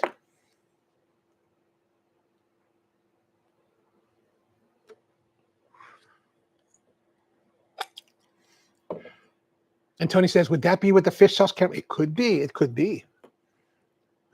Devin says, that is my cigar right now, minus the strawberry. Oh, like a strawberry, like a shortcake. You taste like shortcake. The G tastes like shortcake. Brian's here. What's going on, Brian? How are you, man? Good to see you. All we need, gents, says Devin, is some mascarpone vanilla ice cream. Ooh. My gosh, that sounds good.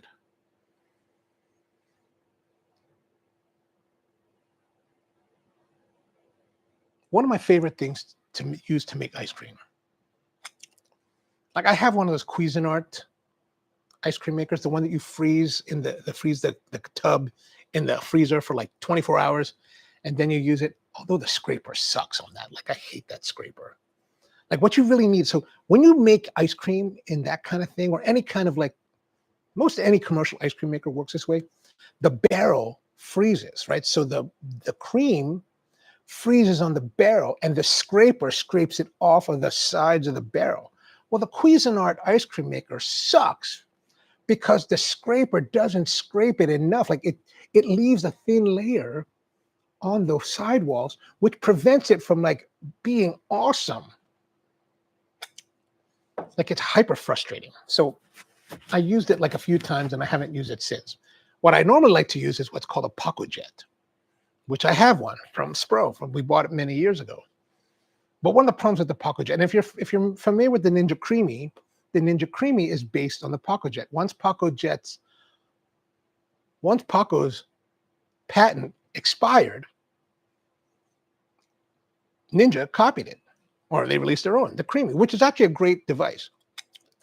But the problem with the Paco Jet that at some point everyone runs into is that you could jam it. And I was running it like a year ago. And I mean, we're talking 15 years with this thing, never had an issue. Finally, last year, there it was, the jam. And I can't for the life of me get the screw to retract. Called up one of my friends, Chris, he's a chef in LA, pastry chef, amazing pastry chef. And I was like, dude, he used to work for Paco Jet. That's how I knew him. I was like, dude, it's like, finally happened. How do I get this? How do I do this without sending it in? He's like, you got to unscrew it. Little by little, and it's really a pain in the ass to get out. Like, I mean, you can only get a tool in there so much, and you can only move it like this, and the threads are really fine. So it's like, so I was working on it for like a week, like every day I would like move it just a few, sit there for like 20 minutes, moving a little bit. It never retracted. So I really need to send it in.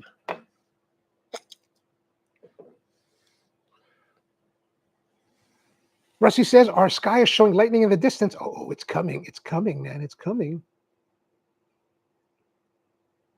And Brian says, George, the 18th is almost here. Yeah, one more week there, right?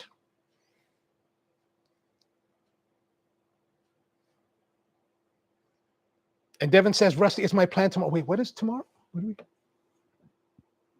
Oh, mascarpone vanilla ice cream is what you're planning tomorrow? I don't know if I've ever had mascarpone vanilla.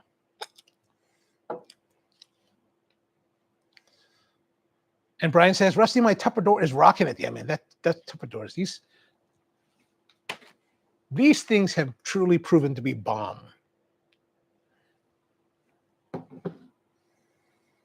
Andrew says, I finished the sakura syrup I had for coffee on vanilla ice cream and coffee ice cream. Ooh, sakura syrup. What if you made sakura jelly? That would be interesting. We made a sakura syrup on the morning show. Super pleasant. The problem with the cherry blossoms, it's such a narrow window. It's like you got to rush. In my garden, the mint is coming back, so it's almost. I should try to harvest it. Here's why my suggestion to you. By the way, if you think about growing mint, my suggestion is never to grow mint because mint is super invasive. Like it takes over everything. Like in this one bed of the garden, it has every summer, it just spreads like wildfire. And we started with one. By the next year, it was like, whoosh. I was like, oh God. The only thing that holds it back is that the lawnmower guys come every Friday, so they cut everything outside of that bed. So it never encroaches. But it did jump. It jumped to another part of another like patch of like garden. I was like, I can't believe it. I've stopped battling it. Devin says, since I don't have a creamy, I'll probably just, that's fine. That's fine. That's how people have done it for a decade. Actually, you should probably run to you could just run over to your oxygen supply house, like your welding supply, and see if they'll sell you some liquid nitrogen. Dump that into your KitchenAid and shh.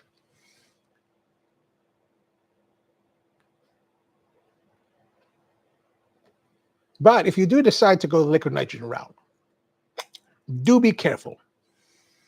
Like you could get dewars, and you can get a dewer. Like a dewer is like it's a containment vessel for liquid nitrogen that allows pressure to escape. You pump it out of the dewer into like a container. Be very careful with that because the container, like I could put it into this if I wanted to. This would be perfectly fine, but never seal it. God, if you sealed it, so liquid nitrogen is always gassing. Not rapidly, but it's always gassing. So if you put liquid nitrogen here, you could transport it around and use it like this, no problem. If you seal it, it will explode. It will send shrapnel through your house. It will be very violent and very destructive. Like I remember when I was learning about liquid nitrogen, I was reading some of the safety information on it then.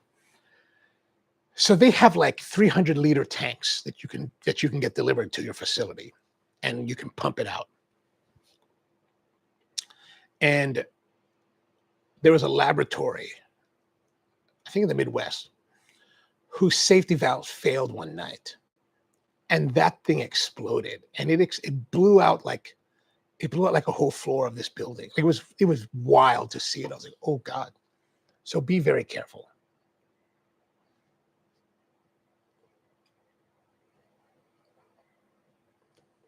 And if you're working with liquid nitrogen with a big containment vessel, and let's say it leaks severely and has a massive failure, flooding the rooms with nitrogen gas, and you see that happening, run away very fast. If you see a coworker or friend that has fallen down and passed out, do not try to go save them. It's too late. Liquid nitrogen will kill you in that quantity because it suffocates you almost instantaneously. So run away. These are the things that I learned. I was like, oh, which is why at the end of the day, I decided not to put that at Spro, because I was like, too much risk, just too much risk. I mean, and the risk is really mitigated. Like in modern times, the risk is truly mitigated. Like there's a lot of people that I know use it in their kitchens regularly, daily, for decades now, with no ill effects. But I was like, that's too much risk for me to take on.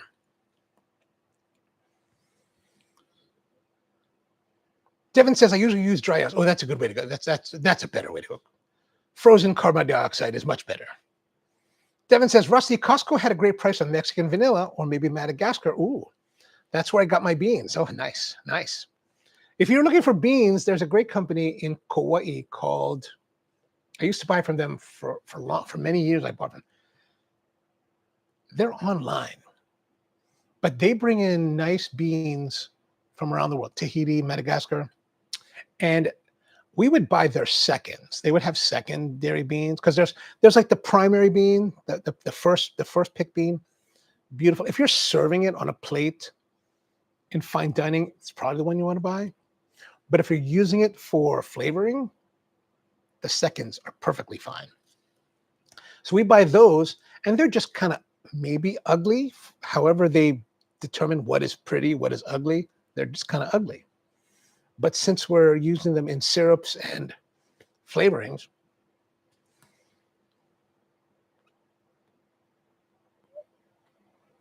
so we would buy like 8 ounces, a pound. We would buy whatever the quantities. We would use 32 beans, 32 vanilla beans for 750 milliliters of vodka. Get the beans, cut off the ends, slice them down the center, shove them in with the vodka. Let it sit for 30 days.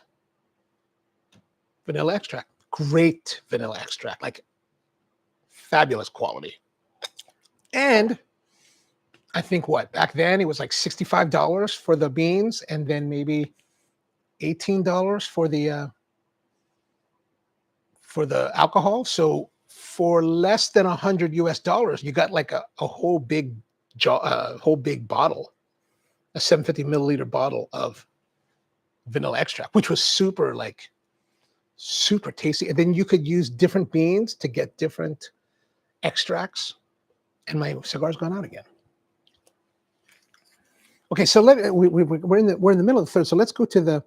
I'm going to say the quality has increased to 8.5 for the flavor, but I'm still thinking that the body maybe 8.5 as well.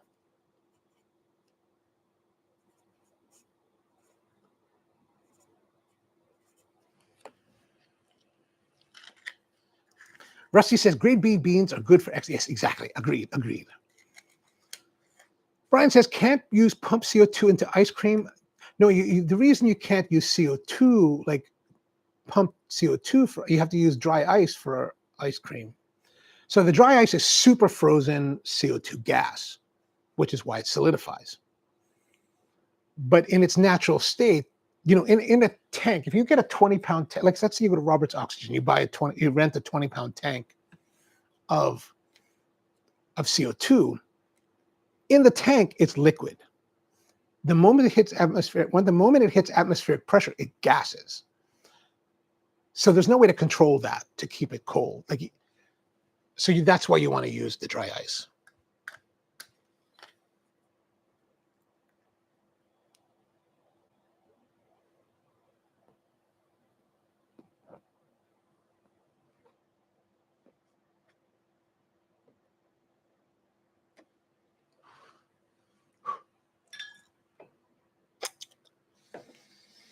Rusty says, what is better, vodka or Everclear?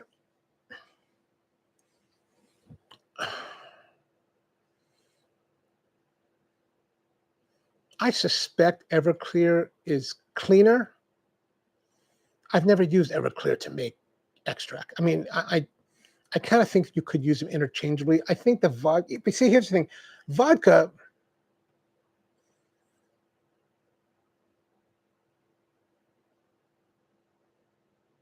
they say truly made vodka is neutral in flavor. So theoretically, you could use either. I used to buy a fancier vodka that was made from wheat. Wheatley, I think it's called Wheatley. Nice quality, not terribly expensive. Again, $17, I think was at the time. Then one day someone was like, what about gluten allergies? And I was like, I think when you refine it or when you distill it, I don't think that's an issue. I don't know. They actually put a question because, typically I think what vodka is made from potato, but vodka you can make vodka from anything. I was reading a report one day where they were working with essentially sewage, runoff water, clean runoff water. I think the report saying you could take sewage water, ferment it, and distill it into vodka, and it'd be perfectly clean and perfectly safe. I was like, what? I read that maybe 15 years ago. And I was like, huh. Never tried it. Devin says, depends on the vodka, but Everclear, unless you are matching a vodka. Rusty says, I wonder how it would go with, I mean, a citron vodka, they're adding a flavoring to the vodka. That's why they call it citron. So, I mean, it could be an interesting experimentation to get that kind of mix between the two. I've never tried that. I'm not even sure how they would, I'm not even sure how they make that. I don't know if they make it using like natural oils or if they add artificial flavoring. I don't know.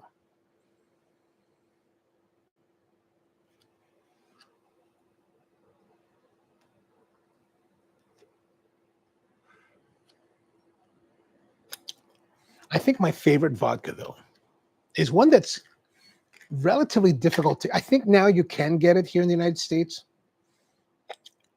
though it may be relatively difficult or just unusual to get here.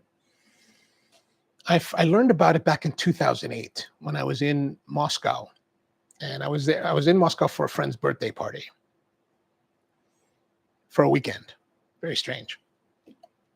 We spent that weekend drinking this vodka. We were hosted at the time by his friend. So my friend, his neighbor, who was a good friend of his, was a Russian guy who was a movie producer in France. He was the producer that gave Luc Besson his start. And I think he even produced the Taxi movies. Anyway, we went to Moscow and we were hosted by both him and one of his close friends, like his dearest friend, who at the time was the governor of Siberia. Very KGB Kremlin dude, right? Like, but that whole weekend, we spent Friday night and Saturday night drinking vodka, a very particular vodka that they loved. And I learned to love it that weekend, called Beluga. I think I've seen it once in America. I have a bottle of it because I bought one. I found one at a duty free on one of my trips and I bought one, but super clean, super nice.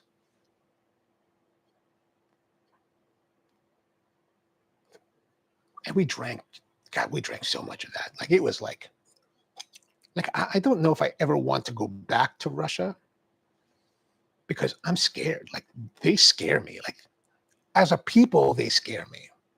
Like, they're very hardcore. Like they're the most hard. I think Russians and Ukrainians are some of the most hardcore people on the planet. Like they were like, we will drink. I was like, we're drinking. And we drank to everything. We drank to my friends from Thailand. We drank to Thailand. We drank to Russia. We drank to Putin. We drank to America. We drank to like friendship. I was like, God, man. And here's the interesting thing. Like this vodka was so clean that you could be hammered.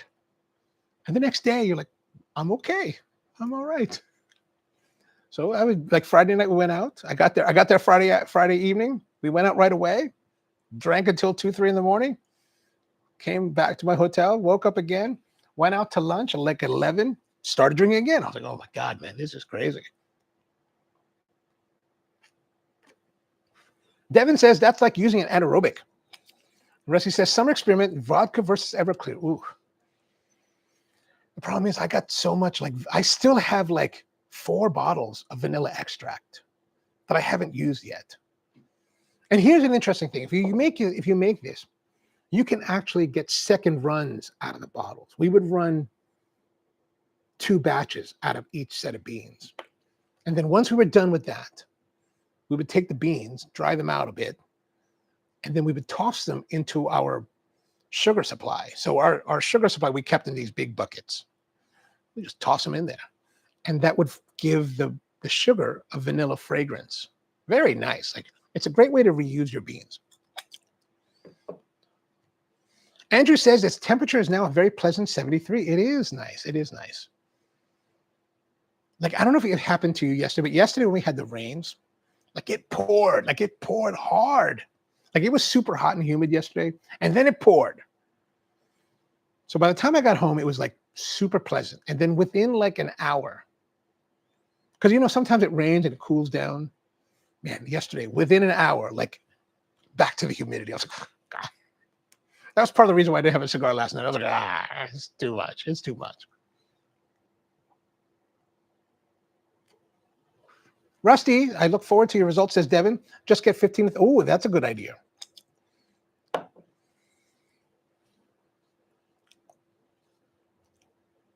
We should try that.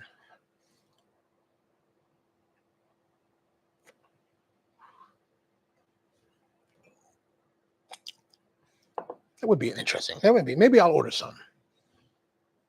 Vodka and Everclear. I might have some Everclear. Actually, I was thinking about buying Everclear because I was reading something in woodworking where they were using Everclear as a medium for something. I can't remember what it is right offhand, but you use the Everclear to cut a finish, maybe one of the finishes. Oh yeah, with shellac. That's what it was. This guy that I met, a guy named Don Williams, this guy who's evidently famous furniture finishing guy, worked for the Smithsonian, did all kinds of restoration for the Smithsonian and preservation with them. I was talking with him and he was like, yeah, you can take the shellac and use the medium for the shellac with Everclear. And I was like, oh, I need to go buy Everclear. I'm only buying alcohol because it has related to woodworking. It's really kind of bad.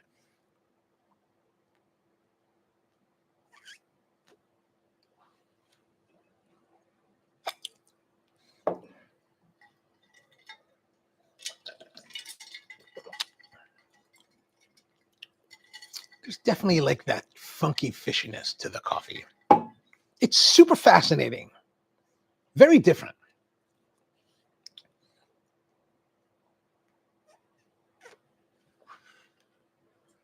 If you're interested in the recipe, I wrote the recipe for both the fish sauce syrup and the fish sauce caramel on my Substack. So if you go to Substack Ono Coffee, it has it there. Like complete details on how to make it.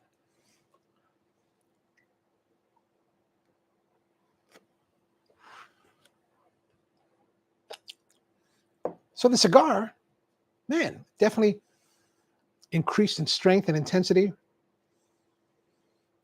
Very good complexity. Like it's very nice. It's a very enjoyable cigar now. And this is only Corona size, so really nice. Even maybe getting a little bit weighty. Not heavy, but a little more weighty.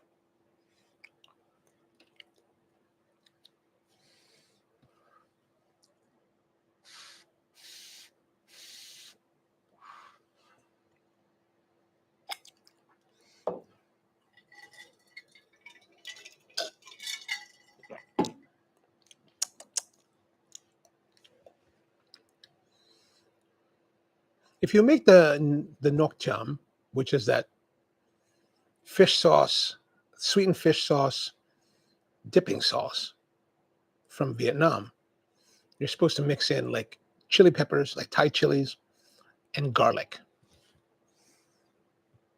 I don't think we'll go to that extreme for the coffee. I thought about the garlic, but then I was like, that's probably too weird. But at least if you did that, you could just use it for dipping. Perfectly fine. So all would not be lost. This is much more enjoyable of a cigar now than at the very beginning. So I think, Tony, you're right about how, I think your recollection is spot on how the progression gets heavy, more complex development as we go along.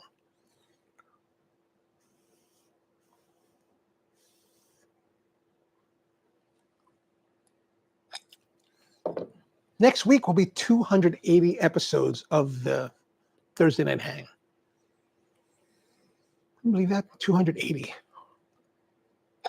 Tomorrow is actually, for the Coffee Q&A, is episode 600. It's like 600. I was thinking about 600. If every episode worked, if the average episode for the Coffee Q&A turned out to be an hour, that's 600 hours of me babbling. That's a lot of talking.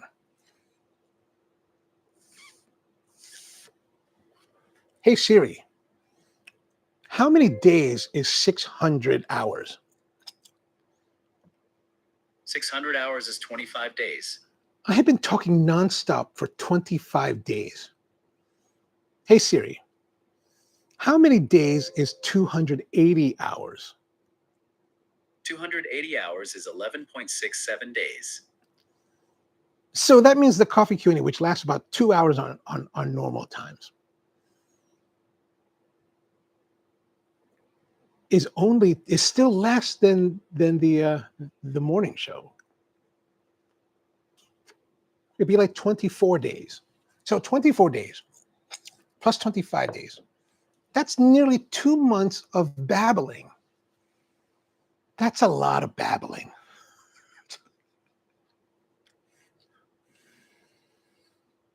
Tony says, well, at 286 cigar live streams, you're babbling for 500. I know, it's crazy, man.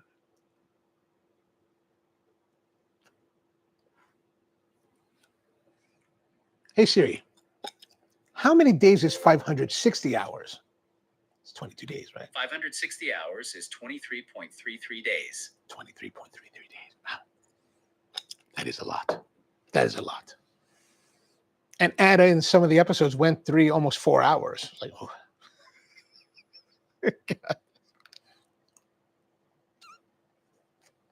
You know, I wasn't sure how long this cigar would last.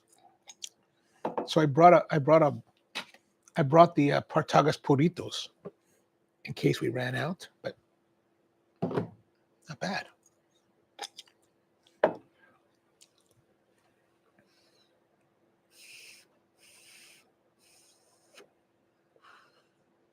All right, I guess we're almost to the point where it's starting to burn my fingers, so we can do our scoring. I'm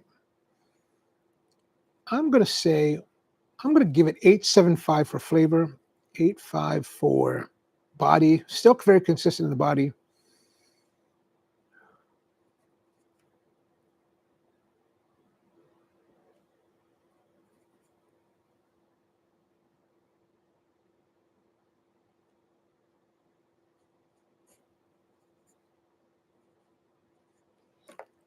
Okay, now, burn and draw. We did have some burn issues. So I'm going to say medium and burn. Draw has been fairly good. I'm going to say 8.25 or 8.5, 8. I'll say 8. Consistency, I'm going to say 8.5.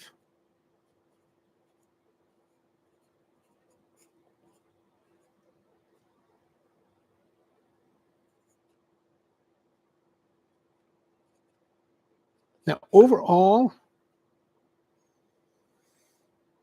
I'm going to say 8.25.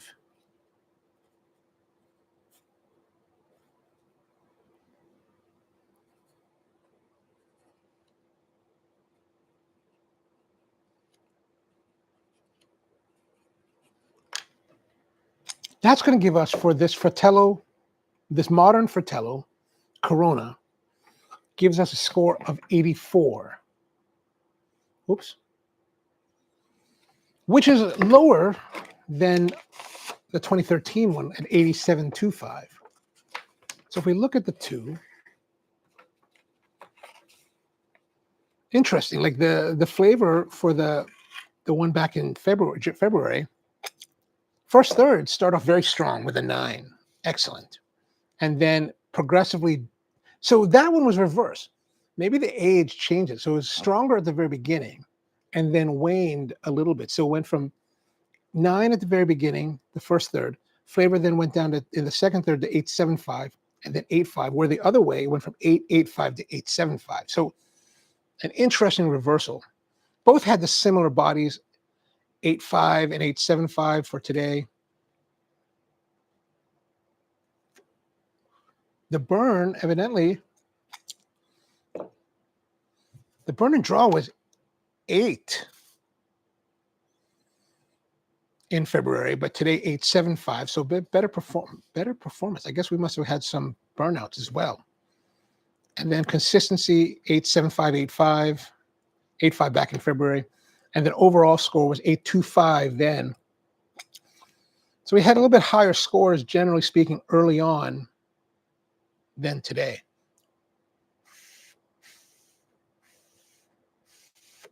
but still a nice, enjoyable cigar.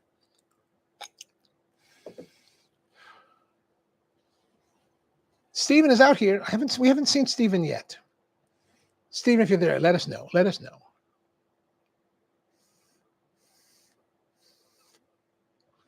But he's somewhere out there. Maybe it's too hot. I think last week he said it was 105.